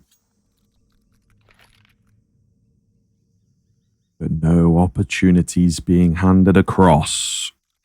Very split here on the Lebanese T side. Trying to see if they can catch some aggression. But Jordan, they want this 13-0. That's a little bit of a knee spotted. Pre-fire comes in from Realize with the flash. It's almost perfect. Picture perfect coordination there. Joker on the P250, trying to find a couple of heads here. Does manage to get one. He'll take that for now. Backs off. Low HP. Doesn't want to give his life away. Contact coming in, and Dodds could do something with this. But good timing from the Julies. Lovely stuff. I think there was a peek out from the slant to give that info, and it looks like Jordan will have done enough to seal this one in. Oh my God. We're getting a 13-0. It's actually ridiculous. Let's see. Any more? No. No, there's not. Not at least for Lebanon. 13-0. I'm kind of speechless. I'm kind of speechless. You know, we're coming towards what was a 13-2 for Lebanon, and we're saying, right, maybe this is a quick, nice and easy 2-0 series. You know, day ends early, whatever. I'm baffled. The response of the 13-0, and now, you know, we look towards. I look towards Anubis. I have no clue. I'm not making any predictions. It doesn't. None of it makes any sense. But the biggest thing was Jordan, a completely, you know, unified team who come in towards this one with a much better approach. They're playing off each other, the spacing, the trading, the util, all perfect, all exactly what we want to see. On the other side as well, for Lebanon, we look at them and we say, Shadow performance, nothing, absolutely nothing was going their way. The clutches they were losing, you know, plays like this, for example, where they're pushing smokes for kind of no reason, when they weren't actually even rushed for time either. It's these small little things that just compiled, and you could kind of see the mental broke so early and never recovered. Yeah, man, it's kind of wild. It is kind of wild. It confuses me as well, you know, the sort of decision-making in places. They seem to have lost their way quite quickly on that map. I don't know whether they just felt like it was going to be a bit of an easier ride and then it got away from them or what. But yeah, I don't know. Sort of wild. And like you say, in for the vibes a little bit. I think maybe they were also doing that, just sort of like, let's just do whatever we like, see if it works. And unfortunately, it didn't. That is a really solid response coming in from Jordan. And now we don't know what to expect moving into map 3 is the big thing, right? And, where does this go? How does it pan out? I can't really answer that question very cleanly, to be honest. It's funny. 24 minutes. Honestly, actually longer than I thought. I thought we might even creep in the sub-20s with how quick that actually felt. But, we're not going to complain about a 20-minute map with these kind of longish days. That was just ridiculous. Only 2 players, when I say, getting into double-digit kills over towards Lebanon. On the other side, all but one. And, I mean, really, really well done. 17 for Esperantos was super, super solid. I mean, that's exactly what we want to see. And like you said, we have so many questions now heading in towards map number 3. I think the best thing to do now is ponder upon those questions in a little break. We're going to head to one now before we head into map number 3. Ladies and gents, sit tight. We'll see you soon. Hello, everybody. Welcome back in. We are looking down the barrel of our 3rd map here, sir. I don't think we were expecting to be here. Really one-sided affair on Dust 2 to kick us off. And then Jordan respond with a 13-0 on Ancient. Couldn't really write it, mate. Couldn't really write it. When people tell you, oh, it's scripted and all this, I don't think it's true. Because it's moments like that where it's like, why would anybody sort of make that up? It's just too, unbelievable to sort of pop into your head when you put pen to paper. All the same, though, we got this 3rd map. We've got Anubis coming up here. And now, after 2 incredibly one-sided, games, we just have no clue what to expect out of these ones now. Yeah, I'm not going to make any predictions. Nothing makes sense. Life's a lie. I'm sat here. I'm going into an existential crisis. 13-2 to 13-0. Kind of insane. We're heading towards Anubis. It's, again, a map in which is actually kind of fundamentally can be played super puggy. I'm hoping we get it again. All the first 2 maps have been puggy in the way they've been approached. I hope we just get more of the same. Just come in, playing off vibes. Who gives a damn about strats? Let's just pug, right? This is FPL Asia here, right? And we're loving life here in these qualifier wild times, very, very wild times in the Middle East. I'm loving it. I am very, very up for some more Counter-Strike of this sort of fashion heading into Anubis. It's a map which can be played super quick as well. So yeah, I'm looking forward to it. The question for me really comes down to what the response looks like out for Lebanon. Surely, the only hope you might have is that surely that's just a map-specific thing. That Ancient's just not a good one for them. They looked all over the place. We know at least mechanically, as we saw in Dust 2, that they can hit headshots. It didn't happen in towards Ancient. So maybe we're looking at this and saying, that map's a bad one for them. Now they're going to come in towards this next one and showcase what they've got. But honestly, it's so tough to call. I'd like a little bit of a competition. Is it going to happen? I don't know. It's really, so far, the veto says no. So who knows? Yeah, right. It's really difficult. I think, Lebanon, we actually saw a really great game of Counter-Strike out from them, I think, on that first map of Dust 2. We mentioned it a few times that, Jordan were getting in there. They were planting the bomb. They were finding a few rounds where it was like 3v2. They were only a little bit down. If they can get this clutch going, then they might be able to, pick up a round or 2 off the back of it. But every single time a retake came in, particularly on that A-bomb site, Lebanon were on top of it. You know what I mean? Whereas Ancient, bit of a different vibe. It felt like Lebanon were just sort of throwing themselves in there a bit. Wide swings, dry swings, through smokes. There wasn't as much discipline in there. And maybe they just thought that it'd be like, we'll be fine. Just play confidently and that'll be enough. But it just was very, very messy from them. So, versus the idea of Lebanon overcoming the odds ever so slightly on Dust 2 in a good number of rounds, it felt like Jordan were more just being gifted some of the rounds. So that is maybe the only bit that I can see as being a key difference in there. But now we move on to Anubis. If Lebanon just tighten up again, then potentially it could be another strong showing for them. But, they've given a lot of confidence. They've given a lot of that all-important momentum, as they say, across to their opponents. So, yeah, it could get very, very weird now. Yeah, this is such a wild time. There's no two ways about it. I'm going to keep an open mind. for both teams. I'm also going to keep an eye on them in the sense of as quickly as they showed how good they were, they very quickly were also able in their respective matches when they lost, show how bad they were. They've obviously got, it's kind of, I think one of those things, both sides have quite high ceilings, but then quite low floors is probably the way we like to put it, where they can fall into a lot of pitfalls and traps and all the rest. But when they're playing their game, when the momentum's going, they are so difficult to stop. And I think that's the big thing.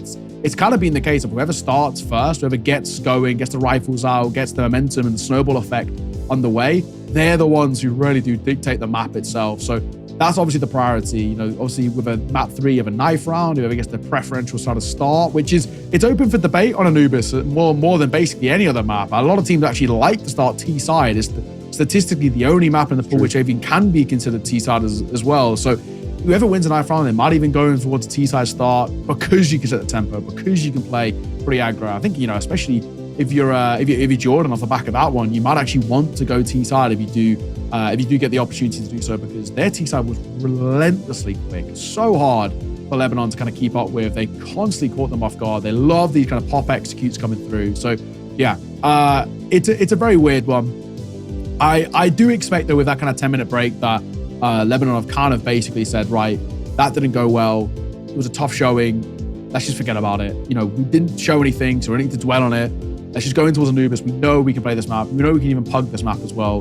Let's see if we can bring it back to kind of fruition. I think maybe even a little bit of an easier map for potentially Joker, the AWPer, to get active once again. He was so important for me when they were finding success. This is a map in which lends quite handedly to an aggro AWPer. Let's see. I'm trying to brainstorm ideas here to hope, dude. It's a lot of hope.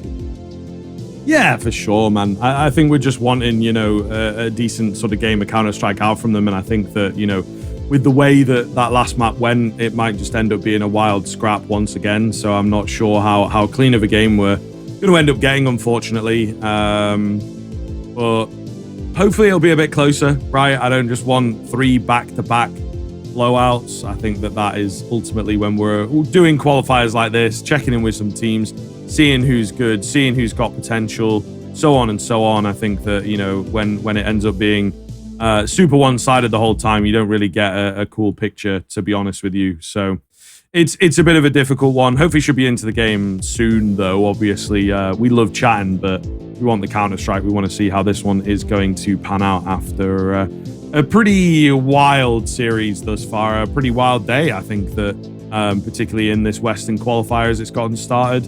It's been kind of fun, you know, some really cool moments and some very, very strong teams that maybe we weren't expecting when you look at them on paper and you're like, I know 2 players. What is that really going to create for us? But it seems like we've had a pretty cool showing from some of the squads out today. Yeah. Exactly. We have a little bit of a delay before we get in. We're just waiting to get everybody in the server, make sure, you know, the ping's all good and all the rest. So hopefully only a brief one, we can get things back underway. But yeah, very, very cool, weird game of Counter-Strike on the cards here. But so far, no complaints, at least from my eyes. I'll actually have a little double check and see if we have any of the other games have started. Because as we go into map number 3, they might be, or they might be just about to getting prepared. So they're actually getting prepared now. Iran versus Palestine will be starting pretty soon. That's a bit of a banger. And then tomorrow, a few more games start. We've got Jordan, Syria as the first game at 3 p.m., which is a cool one. And then Qatar, Palestine, and then Lebanon, Syria. So that's how things will pan out for the rest of this qual. I think from what I've seen so far, maybe bar this qual, when you look over towards the other group, with Iran, Palestine, and Qatar. Iran looked very good. I do want to tentatively keep an eye on Palestine, though. I do think that's actually a really solid team. I think winner of that Iran-Palestine matchup basically guarantees who gets that spot in Chengdu. No offense to Qatar, but it wasn't really the nicest of showings of them. I only got 7 rounds in that opening best of 3. Here, though, as well, it may even be kind of a similar conversation. Only thing is that you've got to keep an eye on Syria. They've actually got some FPL demons in there. Black Eagle, Spawn, KD69. They've all played in FPL, especially Black Eagle. He's been in FPL for about 7 years. So, yeah. And he's always been an absolute like aim demon.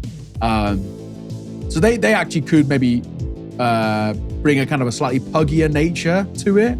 I mean, we'll see. But It could be a cool one. Either way, we are live. Let's get this one underway. Map number 3. Throw all your expectations out the window. This one might not make any sense, and I'm here for it. Okay. That's a great way to open us up. The fade away, one tap, confident as you like, clean as you like, and Jordan just going to have to deal with that. Just going to have to take it in their stride. It looks like they're still going to send it on the B execute here. Hunter will manage to find the first headshot round here. See what the move is. Joker, next one to fall. Ooh, Jordan may well be pulling it back, to be honest with you. Gap closed there onto Dodds. And, well, we'll see what the retake looks like. Emperor, big chance here. Couldn't find that second kill. Vital goes down. Emperor left low. Surely just going to get tapped down here. 9 HP. One more bullet required onto him. You know exactly where he's at. There's no way he wins this. No way. Gotta hit the craziest headshots you've ever seen. And it's not going to happen. He receives one, in fact. Jordan pulling it back despite the super clean opener. And Jordan continuing this start. That's now 14 rounds in a row off the back of a very good, obviously, showing in towards map number 1. So with where we are now, we are going to see Lebanon goes for the force buy. Didn't work out last time for them, obviously, as they didn't get a single round in that previous one. The tally currently stands at 5 failed, 3 successful on the force buys here in the Asian qualifier so far. That's across all the regions of the Asian qualifier. In all honesty, I don't know if I have huge expectations, and that will definitely dampen the mood a little bit as Bilal gets clipped with a beauty of a shot. Solid stuff. Again, it does seem like we've gotten a bit warmed up here moving into our third map. Absolutely here for it.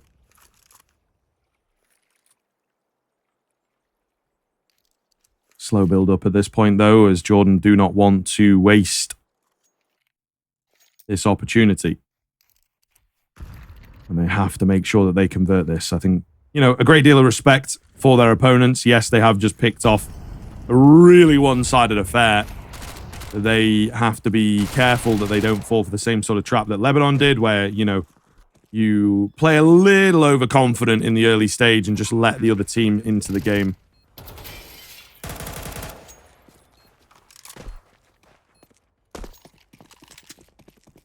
Exits, nice and easy. Lebanon, the 2 MP9s will keep on what they've got. They were slightly being hunted, but they had a little look in, just a tentative one, a glance towards the site. It cost them one of their lives, and then they're going to decide, hang on, let's fall away from here. A double MP9 being saved, is it going to make a difference? No, is the main answer. This now means that once again, Jordan can continue spiraling forward. 15 rounds in a row, including the last map. 2 to kickstart map number 3. Hey, maybe it was a case as well where Jordan just weren't warmed up. You know, Dust 2, they hadn't maybe spent enough time in the DM and all the rest. They had a map to really kind of give them a little kick up the arse. And they're like, right, well, let's actually play now. We've got to, you know, the aim. We've got ourselves locked in. We know what we've got to do here. And now we're feeling it. And so far, so good. And the reverse sweep as well. That's pretty commendable. 2-0. Little bit of a util investment around the MP9, but nothing too audacious. Not overspending, which is basically the only thing we can really hope for in this round, which feels like a bit of a throwaway. Jordan, realistically, should be a 3-0 start, unless there's a pretty drastic hiccup. Nice nade. Yeah, lovely start. Unconfirmed damage at this point, but I think they will be able to work off of it. And then 20 on the clock. Jordan, again, moving in a pretty slow sort of play style, at least in the early stages, maybe while they're feeling their opponents out. But in comes the execute over the top. They will look to pick up the pace. They've got to be careful here, though. Pretty solid defense. Ooh, the flash a little bit dodgy. They make it work here. Just dodds in for one. MP9 tries its best. It's good damage, but, you know, split down the middle. Not enough conversions, really. A confident move in from Razor on low HP, but it works out. They lose the one player. That is it. It's nearly. Nice and simple. We don't need to break it down that much, in all fairness. This is the round that matters most. First actual gun round coming through, and we get to see maybe a bit of something out from Lebanon. I mean, now 16 rounds in a row. We'll keep saying until the tally stops, I guess. But first true gun round, the util comes through and all of the rest. And it's a bonus round over towards Jordan as well. So all the expectations and all the kind of the favor leans over towards the CT side. They lose it, however. Once again, could be troublesome. And popping through this smoke. This is aggro and I love it. Bashar looking to be the danger man here as he's in on that trading position. Only good for the one, though. Oh, the bomb's not really in just yet.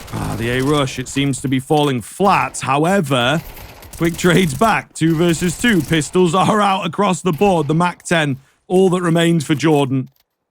Nade not quite going to make it, but the bomb has indeed bailed. He's going to try and give it a go. Over on B. I think Bilal's going to get there ahead of him, though. It's a foot race in which you'll lose. Oh, it does get out. Tap. Wait. No one there. Commit to the plant now. You may as well, honestly. Do so. Back plat doesn't clear it. Finally, Lebanon are going to find a round.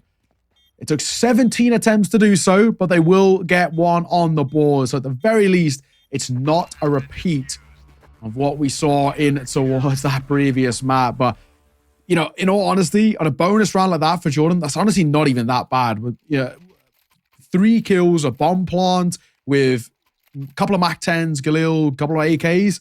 I don't even think that's even like a terrible sort of round. I don't think they'll be too upset, in all fairness, about losing that one. They go back into the buy. They bring out an AWP as well in the hands of Realize. I mean, they're not going to be all too worried about it. And of course, AKs across the board too. So we've got the firepower. We've still got money left in reserves as well.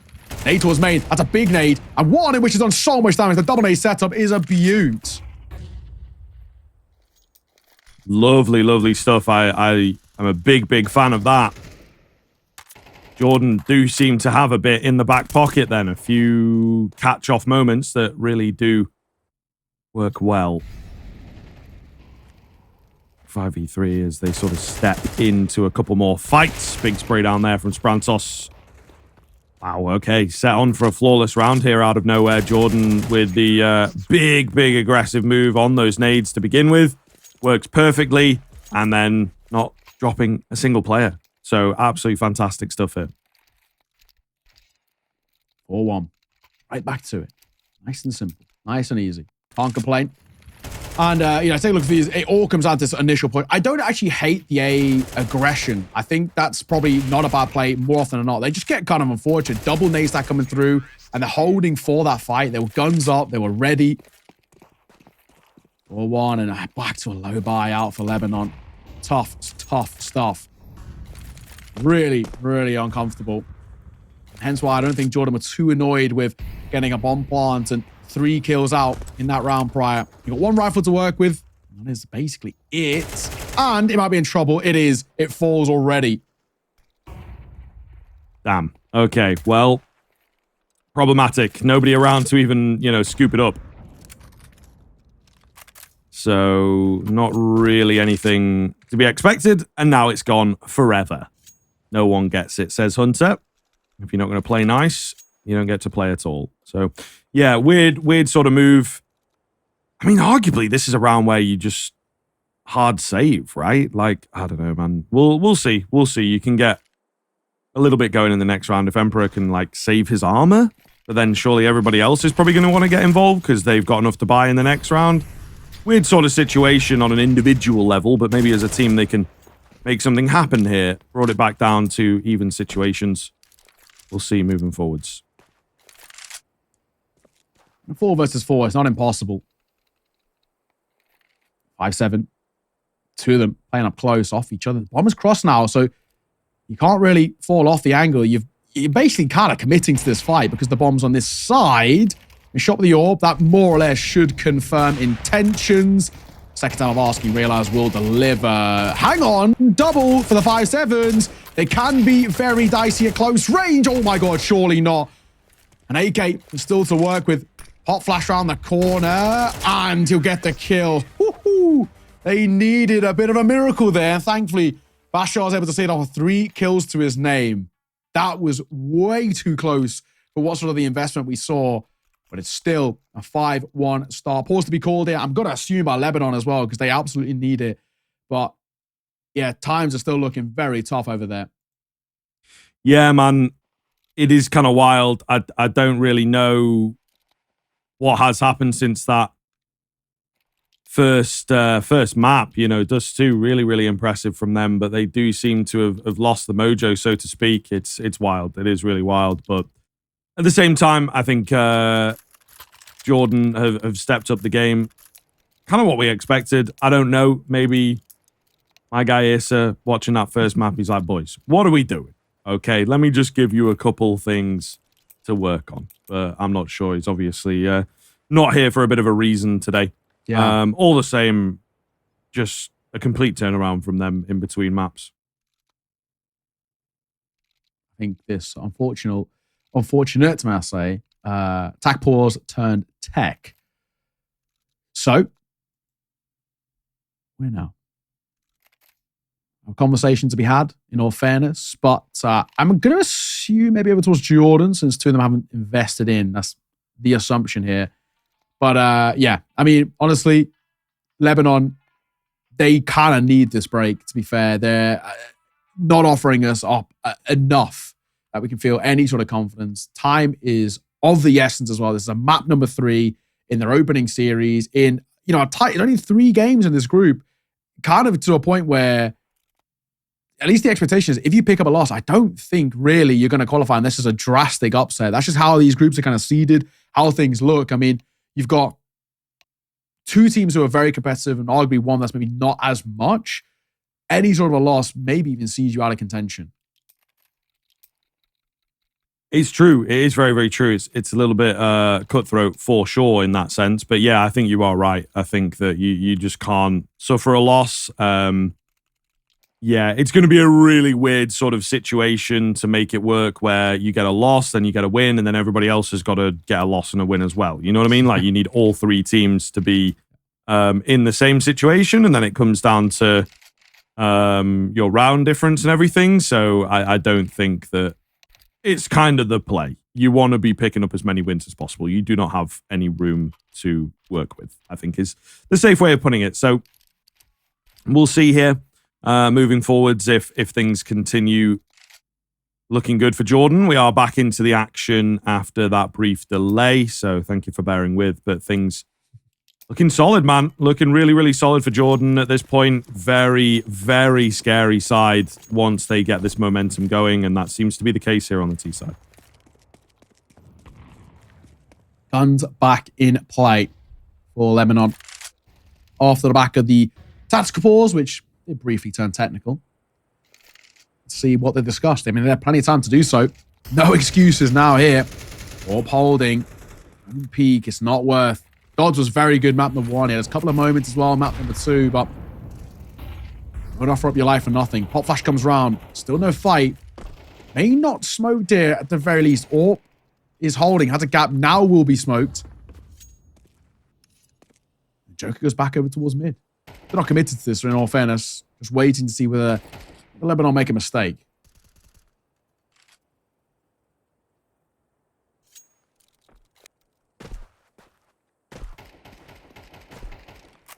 Yeah, really just waiting, aren't they? To be honest, there's not much cropping up, but after a bit of an extended pause there, you know, you expect things to change.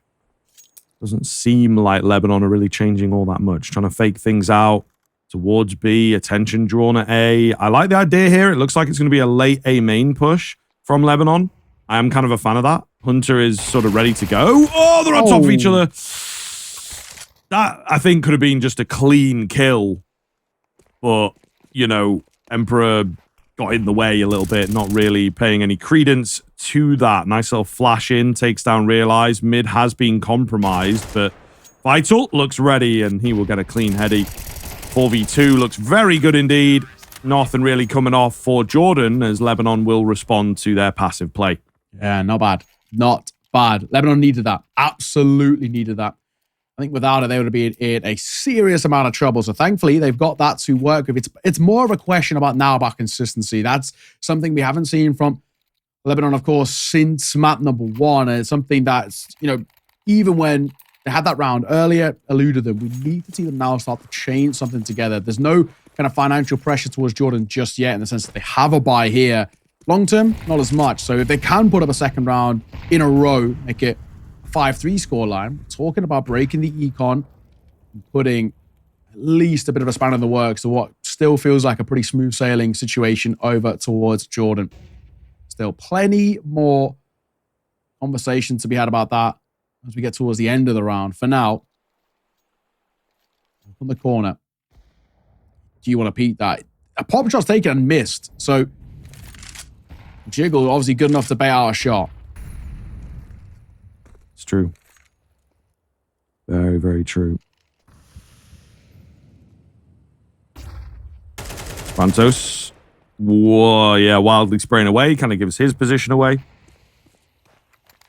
Nothing coming towards him, though. And a bit of a weird smoke. I think maybe a failed smoke there from the CT side, but difficult to say. Again, though, another very, very slow round out here from Jordan. Sort of posturing a little bit, trying to look towards B. Hunter in the same position as the previous round. And I think maybe with him feeling confident over here, they're going to, adapt to what happened in the previous round and go for like an A split. I am a bit of a fan of that. Try and move in, keep things creative. Going to go barreling on in through smokes, through A main. They've got an AWP to get through, and he's looking good. Back alive. Joker missing on the previous map. We do get a couple traded back in. It's all on to realize 1 versus 3. Not a lot of time to work with. He's going a bit mad for it. Fakes the plant out. Dodds goes swinging in. Sees that he's not there. They're both on top of each other here. Could get a bit weird. Oh, he didn't have enough ammo to spray in, and Lebanon will secure it in the 1v1. Yeah. This is good for them. Needed, right? Nice couple of shots early with the AWP there as well. I mean, it's good to see kind of Joker coming at least back up online. He was so important in towards Dust 2, and then maybe a little bit missing. I mean, everybody kind of went missing towards Ancient, but if they can get individuals like him active and going and all the rest, then we're good. We see another pause come through, another attack pause. So honestly, this feels like maybe the first game I've had in all of the qualifiers where we actually had more than one attack pause, which is pretty cool to see. At least they realize the importance in what is essentially now a best of 1. And potentially could even have qualification around it, right? Depending on other results. I mean, even with 1 win, you could technically still qualify depending on round difference and the rest. So, a 5-3 scoreline.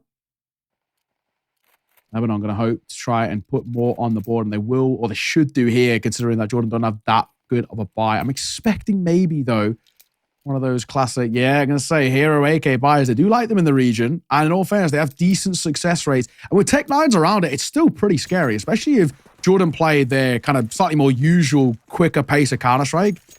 I'm not going to sleep on a buy like this. No, it's true. It is true. We'll see if they can make it work. It looks like they want to go towards B a little faster, to be fair. And there is a tiny little bit of utility to work with. But gagging for the fights, they're going to find success at least onto 1. That's a lot of damage out from Bilal. I think that's, sort of 3 headshots, it looks like.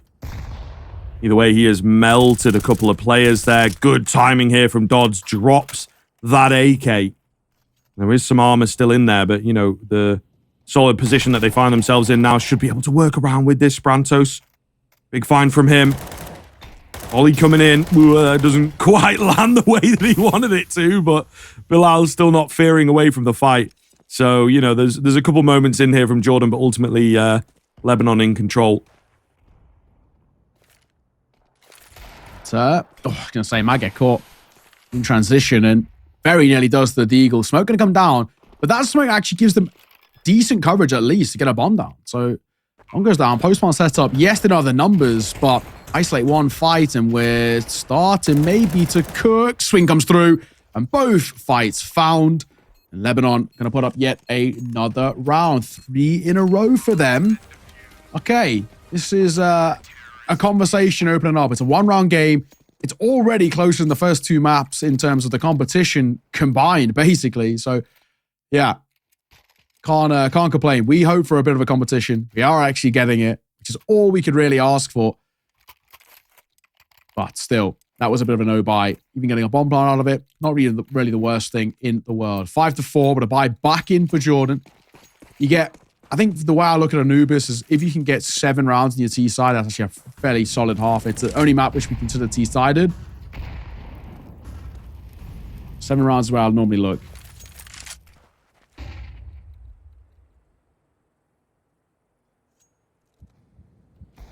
Sprantos. Again, looking for this early opener. Ooh, it's a bit safer this time around, it feels like, from Lebanon on their peaks. A nice little double peak as well. Hunter, meanwhile, been working this A-bomb site for a long time, conditioning them in. Is he getting aggressive? Is he playing passive? Well, in this round, he just goes barreling in, finds the advantage, drops back. It's a great start.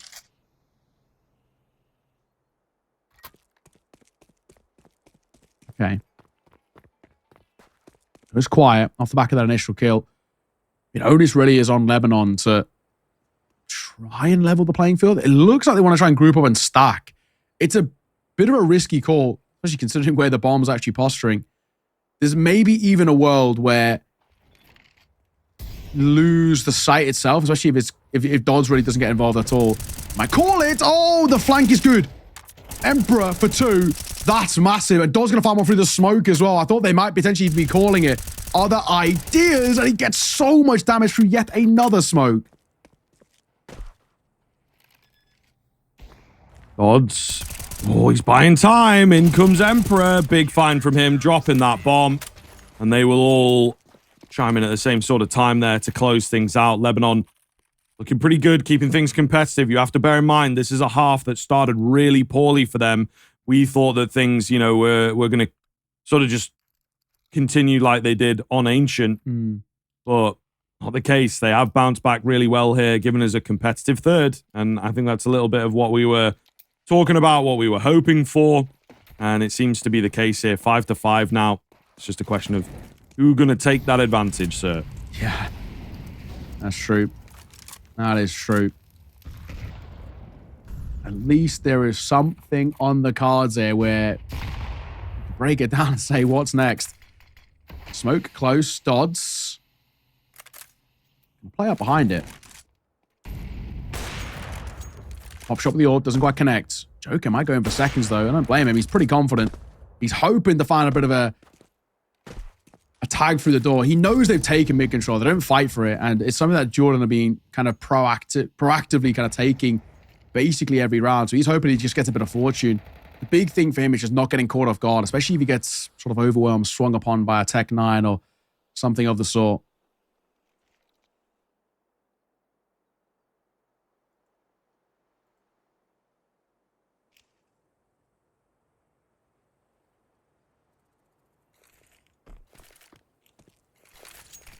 Really quiet here once again as those smokes come over the top. Lebanon don't have much presence on B, I think it is safe to say. Realize we'll find the entry in. Oh no, this is not looking too good. Dodds down below, trying to just be a nuisance. They have to be careful with how they play around him. He's going to get himself another. Looking for a bit more. In fact, Nade will do some decent damage onto him, but, you know, he has kept the dream alive here. Vital behind him to get the trade out, but he's dealt with quickly. It's all on to Joker. They're incredibly low here. He's on the AWP. Pistol is indeed out, but just not going to work. Clean find from Razel and a big, big steal from Jordan. Not a round that they were expecting. Yeah, all right. 6. They lock in at the bare minimum. A tie. But like I said, if you can get 7 rounds in your T-side, I think you're in a pretty decent spot. And they do have, I'm assuming there's maybe a drop for Basher. I hope so. He's not coming in with just the Glock. Is AK down? Is he just with... Did he just... Oh, does he know? Oh, I don't think so. Oh, okay. Mac 10. Oh, Mac 10. Mac 10. All right, cool. He went back and bought that, though, for sure. Okay, all right. Yeah, I think so. I think you're right. Realize just get caught regardless. So maybe in the confusion, they miss out on their timings and lose the opening fight.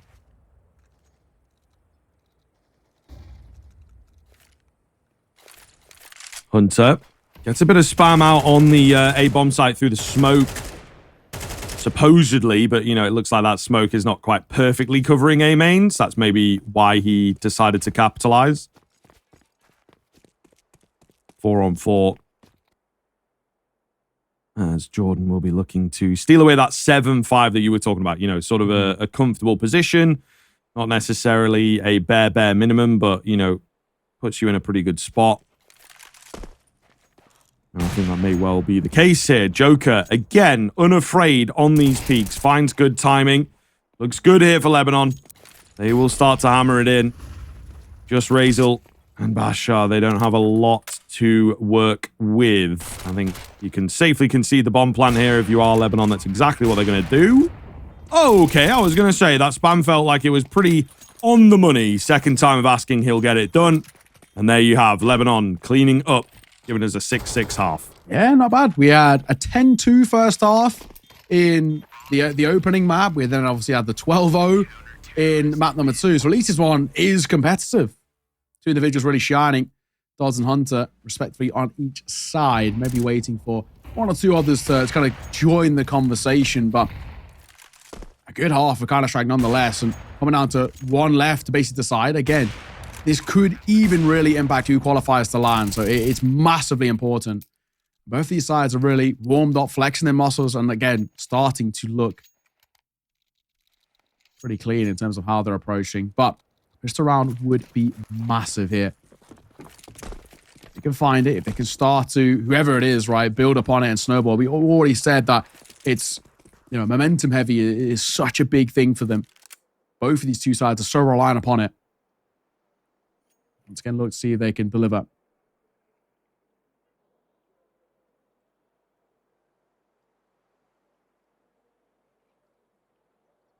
Man, I was expecting, you know, a much faster game out from these teams, but just is not the case here, man. We got Joker again on the P250. So that's 3 maps in a row on that Raid Boss P250. I mean, he's been doing work, to be fair. So we'll see if he can continue that here. But no one in and around middle, which is where he's looking for the action at the moment. It's a slow push out of A main for 2 of these CTs. Very keen shot from Hunter. Really well done. Solid stuff. Advantage for the CTN, but the A-bomb site now, it's been completely abandoned. Oh, no. And that's exactly where they are going. The timing here from Lebanon is so good. It actually basically couldn't have got worse for Jordan. And now Dodds can set up for rotations. Man, I don't think they'd realize how lucky Lebanon have got here. Bomb will go down. Granted, they're obviously going to give this retake a go. They've got a kit. Hang on. Emperor. There's one for free. You're going to take that every day of the week in Joker's illustrious P250. As easy as always going to deliver for something. And does. Oh, Hunter. Keen headshots from him to get them back in, but it's Joker again on the P250. He's going to be left all alone, however. It's a bit of a battle at the moment. Hunter versus Joker. Kind of feels like a bit of a super villain face-off type thing. Either way, bomb defuse coming in. Sprantos has to be stopped. Oh my god, and Joker's just flying in to stop him. I don't believe it. What has just happened, man? He just runs in, no regard for self-preservation, finds the kill and the last one for good measure. I thought that was a bit of a lock-in, you know, to at the very least slow him down, but he knew what was up. He knew the mission. And he completed it for Lebanon. Absolutely ridiculous. Hey, fair play. I can't complain at all. That was kind of wild. Fair play to Joker. I mean, again, this guy in a P250, it's a match made in heaven. He's so clean with it. So crisp. And there is something quite beautiful about AWPers and pistols. It really is something that they make look so damn easy. But it's a really, really important round for Lebanon to be taken. You know, they take this initial kind of owners coming in towards the second half. They've now got money to work with. They get to have what should in theory be basically a bit of a freebie around. So it's everything that you kind of want to see. Tac pause though, and a conversation to be had. I'm tempted to be looking over towards that left-hand side, see whether Jordan are tempted with an investment. It's looking like no though. So thank God. Thank God they're not going for it. They're just going to give up around here. It's only a 2-round deficit and they have a full buy-in towards the next round. It's all you care about.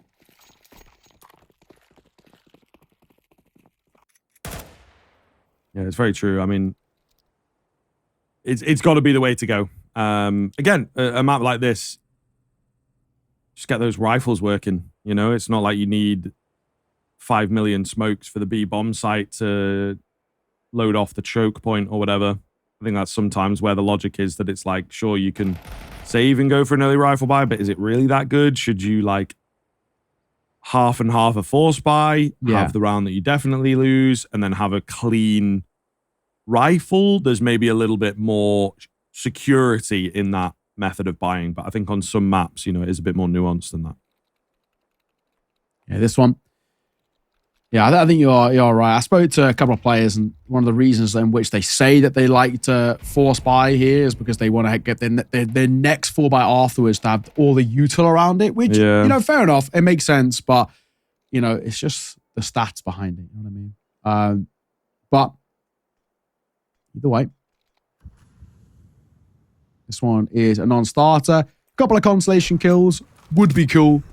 Anything else, I'm not really expecting it. So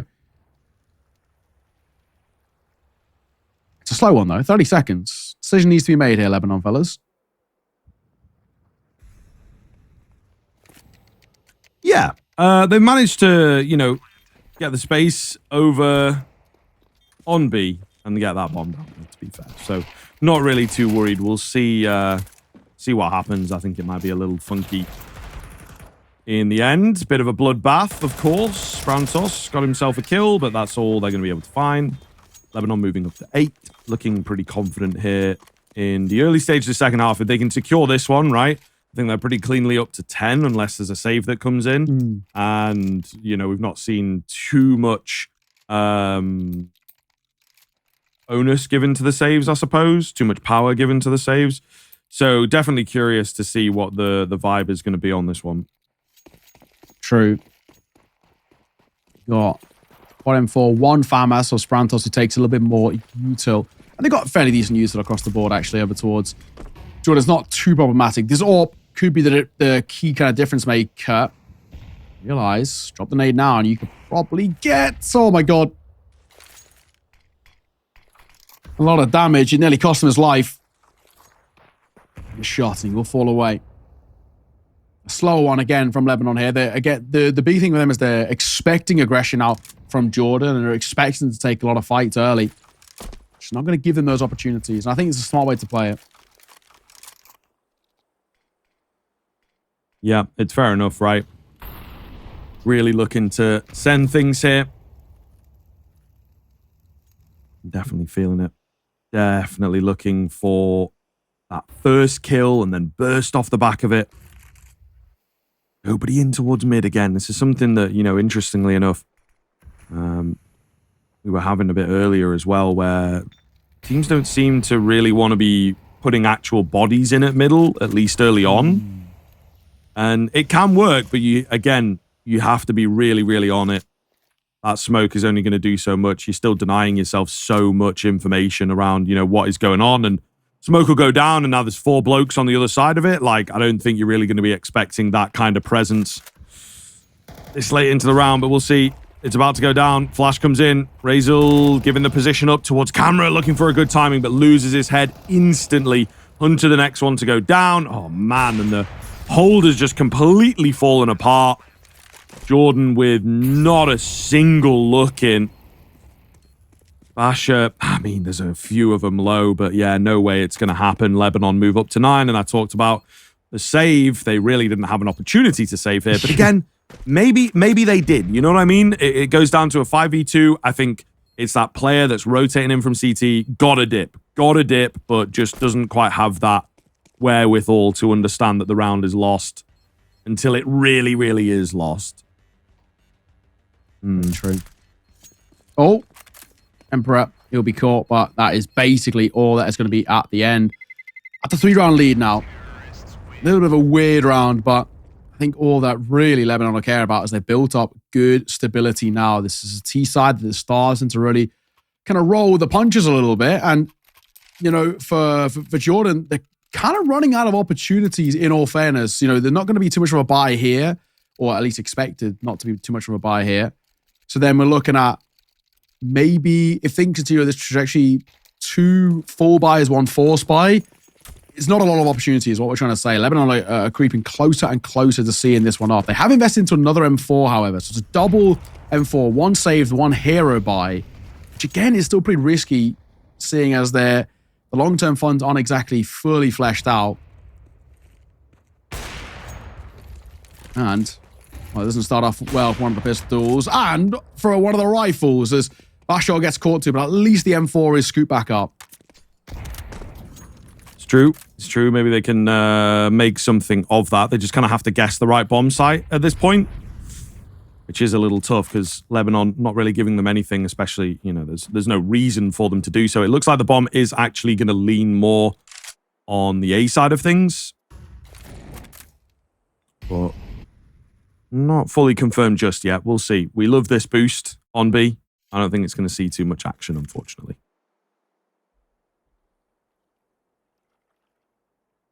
Fighter, holding. Not long enough. The main thing is as well, if you do, you know, lose a site, for example, which they're about to, just save the rifles. You don't need to commit them. It looks like that probably is going to be the case. Going to move on forward. Nobody's home. The bomb will go down. It's nice and simple. We don't really need to delve too much into the details. The big thing for me is just make sure that you don't drop those 2 rifles. If you save both of them, you know, you can maybe afford to lose a 5.7 who's looking for an upgrade, but any rifles that fall I'm not a fan of is collected up. I mean, it looks like by the way they're posturing, they were kind of tempted to have a little look in. Don't. There's no point. Keep the rifles alive. Even fighting here feels kind of risky. There's still money for Lebanon. They're not exactly strapped for cash, so extra frags don't really do that much damage to them.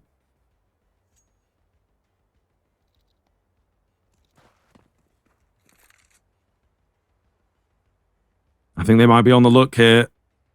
And they might just find them if they keep on this kind of track. Yeah, they'll sort of confirm the location. I think it's a fair shout to keep going. Like you say, the money is not really that bad. And there you go. It pays off. 10 landed. This looks absolutely fantastic now, to be honest. Denying those weapons away. It will indeed be a buyback around for Jordan. But as we always talk about, those saved weapons can make a big, big difference. Mm-hmm. Very impressive stuff here from Lebanon. This second half, this T side has been absolute money. Yeah, absolutely. Really, really solid stuff. Ever closer now. 4 rounds ahead, 3 rounds away. And yeah, you know, like I said, I just didn't want them to lose those M4s. They just get too close to the action. For no reason, in my opinion. I mean, yes, they can buy back in here. It's fine. I know they've got money, but I just want a bit of stability. Something they haven't had. Elbow spotted. Joker, nice shot. Really nice little crab walk, creep up. Even though it's a left eye peek, he makes it work.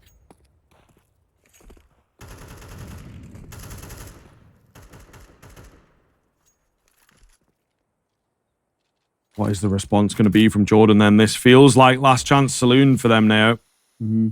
They've got to put up some kind of a response.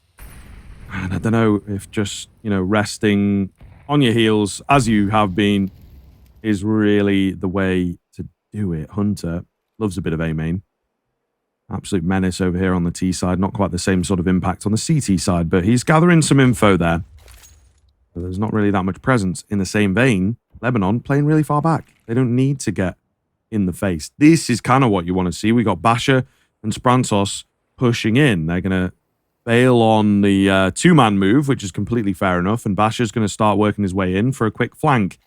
They have to be ready for an A-hit now as it keeps on rolling their way. Hunter up close. He's got a bit of backup as well. It's a nice little setup. Just can't quite get it going. First kill goes the way of the T side. There is that flank around, but I don't think it's quite going to be fast enough, to be honest. They've joined back up for the 4-on-2, for goodness sake. What do you do here? You have to save ultimately, right? Because it's just so futile. Maybe if there was a fight that came your way there, but it doesn't. So yeah, you have to give this one up.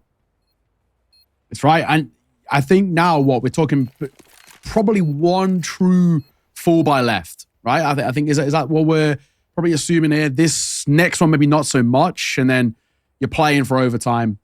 You're hoping, winging on a prayer here. Lebanon are so close now to seeing off what it's actually been probably one of the longest series we've had, maybe even all throughout this qualifier, even despite the 13-0 and 13-2. This third map's been a real bout. Emperor will be caught at the end. Doesn't matter. Do you have an AWP? Oh, they don't have an AWP. It gets traded. You hate to see it. Ah, well, what can you say? I hate to say it. But only a rifle. That's all they've got. They won't really have too much of a buy here. Actually, if they saved the AWP, they potentially would have even been tempted to force around the AWP. You know, a couple of drops come through. We're talking about a relatively okay, feasible buy. They're going to go for a force. They refund a little bit. They're keeping a bit of money on hand. It looked like they were going FAMAS full UTIL, and then Bashar refunds and goes into the MP9. But even still, he doesn't have good long-term econ. Why even go for this sort of a buy? Yeah, I don't know. It is a bit weird, a bit desperate. I think, again, the seeds of buying, like you say, may well have been dropped with the idea of them saving in that previous round, but unfortunately doesn't go that way. They don't seem to have changed the game plan very much. They have lost the first exchange as well. Has he maybe dipped out? I don't think I've caught a kill, to be fair. I heard a bit of typing, so you might be right. Yeah, I think he's just dropped. And if you look across the hood, there's no sort of kill registered for any of the Lebanese players. Yeah, so I'm not quite sure. It kind of looks like they're holding, though, as if like the round is still confirmed live. Oh, well, is he there? That's not a man on the minimap. Oh, yeah, maybe. So I don't know. Is it just the hoods letters? No, he's definitely timed. Oh, he is timed out. Okay. What the hell? Yeah. He's there, but he's invincible. That's right. Yeah, when you time out, I think it's when your CS crashes. That's what happens. There we go. So yeah, we are reset in the end. But yeah, when your CS crashes, but your internet's still working, I'm pretty sure that's how it works. Or the other way around, one of the two. You're like, your body stays, but like you're not actually there. It's kind of a weird one. But hopefully we'll get him back into the server as soon as maybe even can kind of fix up on that buy a little bit, because I'm not a fan of it. I think if you're Bashar, why are you actually even going down to 950? It doesn't actually make sense. Just go for a low buy. If you're going to do 2 hero rifles, go upgrade a pistol. He's still would have about 2k, which means he can full buy next round. Yes, you might be playing for overtime, but it's better than going down to 950 now. You've got loss bonus, but you can still basically only pick up M4 armor, maybe like no util, no kit. I'd rather you just go for a little bit of a lesser investment in this one with maybe like a 5.7. It's still pretty strong, the 5.7, and then hope that something can work with it. But at this point, I think maybe desperation's kicking in. I think they're just trying to gamble a little bit, try and take a chance, and we'll have to see whether it pays off. Hopefully we can get him in as soon as. Hopefully it's not one of those ones. I know we had who was it? It was when we did one of the earlier games. It was what do they call it? A planned. Oh yeah, Australia, New Zealand this morning. It was a planned power cut in Australia apparently. So one of the players just had to get a sub for map 3. Didn't make too much of a difference. That Australia still won anyway. But hopefully it's not something along kind of those lines. No, that would be a little bit sad. That would be a little bit sad, to be fair. Hopefully we'll see panning out whether things turn around. I don't know that, again, as you say, it's going to make too much of a difference regardless of what sort of happens here, even if it is some weird sort of player situation. But we'll try and feed you information as we get it. Unfortunately, not an awful lot at the moment. It does seem even the players to a certain extent were a bit confused because he was like on the server but also not. A bit of a weird situation, like you say, a timeout sort of thing usually, but it may well be like a hard timeout rather than like a game crash, game timeout. So we'll see. Fingers crossed, nothing too egregious, but yeah, it's definitely a difficult one when you're rolling through the motions there. Lebanon feeling like they would be able to close things out. Surely it would be not too difficult for them at this point, with how far in advance they are, with how close they are. But it is very, very challenging, I think, to sort of get it over the line. You have to be very, very careful with not getting overconfident and losing yourself, so to speak. Yeah. Well, what I can do, I can update you on the other game that's happening currently. So Iran versus Palestine, I mean, that's over in the other group. And we got to catch Iran earlier. Looked pretty clean. It looked pretty aggro. We said basically probably the winner of Iran Palestine might actually be the one who kind of guarantees their way through that group. No offense to Qatar, but they weren't uber competitive. And we know that Palestine, even though we haven't watched them, have some pretty good names on paper. Palestine are taking map number 1. These are 13-11 though, so super close in that one. So probably still maybe even a bit of a series behind that. Might even go potentially the distance. So only map number 1, if it's 13-11, it's not a bad start. But with Iran taking a pretty comfortable win earlier, and if those two sides are pretty evenly matched, you'd probably assume that Palestine are going to put up a similar sort of bout. So meaning whoever wins that best of 3 probably ends up winning Group A. This group is considerably harder, I would say, though, Group B, with all 3 teams being super capable. We've already seen these 2 teams look very, very solid. And of course, who wait in the wings out of Syria, also on paper, a very solid team as well. A lot of FPL guys in there who are pretty crisp. So yeah. Hopefully we can get a little update for you. Not 100% sure as to when we'll be back in the server. We'll try and find out. But for now, just hold and wait. Yeah, man, for sure. I think, possibly we got the guys doing a little bit of digging here to just also figure out what's going on. But if we are in for sort of the long haul, we'll see where we're at. We might have to take a break, but obviously, just got to make sure that is a safe thing to do. It might be a bit quicker than we expect. All the same, the game, I don't know, man. It, again, just sort of feels like there is a bit too much control coming around for that Lebanese side. I think that if anything, a pause in action, is it going to do any good? Probably not. You're letting Lebanon talk things over, get more comfortable with the situation, just alleviate a little bit of the pressure of having to close the game out and whatnot. They can come back feeling a bit fresher. And I think sometimes it can benefit. It all really depends on the player. I think some players like to stay in the zone, stay present, not get distracted. Other players probably do get a bit nervy and a bit worried about, those hundreds of thousands of games that they've played at this point and just sort of have all the flashbacks and all this sort of stuff. So a bit of a break can do them good. Yeah, absolutely. We're still waiting to see what's going on. We haven't heard anything just yet. So hopefully sooner rather than later, and then we can get back on the way in towards this game. I mean, it looked like, I'm assuming now it's probably more than kind of a CS crash. It might be a bit of like an internet issue, something along those lines. Really hate to see it. It's the final map of the day as well. We were kind of really getting into this. So hopefully we can get back underway as soon as, and we can kind of kickstart into what is looking like the tail end of this one. I mean, we're seeing really now how close things have been, and we are live. So all well and good. Everyone's back in the server, and now a second crack at it. It looks like Bash has now just gone to a Deagle half armor, so I'm already more of a fan of this buy. Even though he's got util like that, I don't mind that. That's better. With loss bonus at whatever it is right now, I think it's just shy of 3.4, so maybe the 2.9. Even then, he's got 1.4-ish in the back pocket. That's much better in my eyes than 950. It is true. It is very true indeed. Dodd's going to open us up here, though. Looking like we're just, picking up where we left off at the end of the day. See if they can do anything with this M4, importantly, though. Got to get Sprantos in the action. It is Lebanon, once again, in towards middle. Big problem area. Information here for Vital. I think he hears both of them, right? So he doesn't want to jump the gun too early. First one picked up, second one spotted, and also finished off. Nice and easy. Probably going to be the round. Ooh, got to be careful here. Just got to be careful not to give Sprantos too much of a way into the round, but it's looking good. Oh, in the flames will cross. Yeah, all in all. Bomb goes down. That's the round. You've got to save the AK here. There's no point, in my opinion. Easier than done. Sprantos is getting, it's a little bit tempted.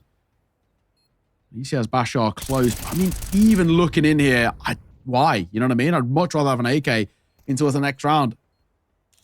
A Deagle might be able to pick it up, but gonna have to fight for it, and he will not survive. I would have much rather they just tucked their head and kept the AK alive.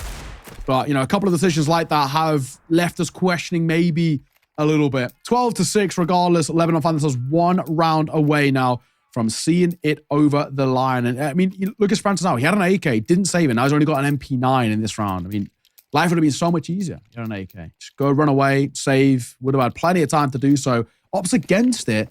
IESF with just an MP9 here. So a questionable decision in my eyes. And one that might actually hurt them. It's just going to be the last hurrah here for Jordan in this series.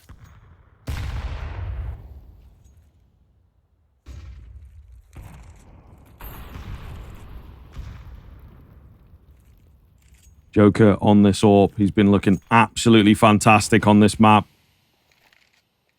Odds as well, you know, that's exactly what they had on that first map. So it seems like they have kind of had a return to form from some of their star players, some of their more important roles. It has made the difference here. Very close in that first half. They ain't dropped around just yet on their T side. Really, really solid stuff. It could make it flawless here, but we'll see. Jordan in with a pretty decent buy. Just have to make it work, you know? And again, chilling, playing the same sort of setups. There's not too much creativity here, but realize is handed a gift from Bilal. Waiting for a chance, right, to kind of work upon it. As Bilal has fallen, there might be a chance here. The Molotov's good. Spray behind it is good as well, and he nearly lines up 2. Riser will get a double. Now this feels like probably it's going to be done here. And a good flank from Bashar will see it off. 12-7. Not dead just yet. Still alive in this game. Still got a chance. They got to take this all the way towards overtime. So without a doubt, it's a mammoth task. But it's not over. It's not impossible. Might maybe even just see a little bit more of a conversation to be had here. There's a buy right back in there for Lebanon. No questions about it. Got plenty of economy to work with. As expected.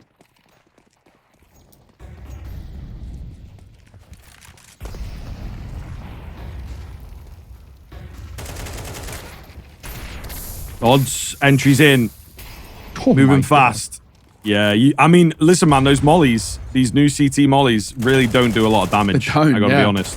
Yeah, so it's not the wildest thing in the world for him to just go barreling on in like that, even though it had been down for a second, and you see it sort of pays off. They just don't respect how far in they are. Oh, Basha wanted to go through here. The smoke, if he gets good timing, could get a drop on 1, maybe even 2. He does. Oh, we're back on then.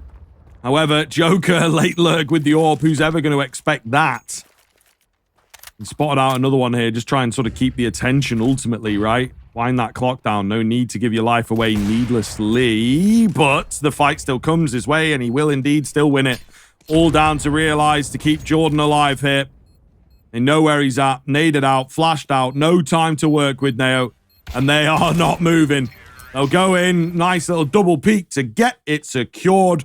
And it is indeed Lebanon to take the series 2-1. Yeah, I mean, a wild series. 13-2, map number 1. 13-0 the other way, map number 2. But then in the end, we see a much more hard-fought one, but it's Lebanon to take it. Really, really nicely done from them. I mean, Jordan, they had their moments. They had their opportunity in that series as well. And they, you know, a decent start in towards the map too, but it fell apart. They couldn't keep it up. We always talk about consistency, and that was the one thing that really did let them down. And it felt like, unfortunately, they kind of ran out of ideas. Towards the tail end of that map, they really just couldn't find a way to break down Lebanon, who, you know, credit to them, were actually able to kind of mentally resurge. Losing a map 13-0 is not easy to kind of forget and not have it linger upon you, but they brushed it aside. They moved in towards that third map, decided, knowing how important it was, and, you know, a lot of credit to them.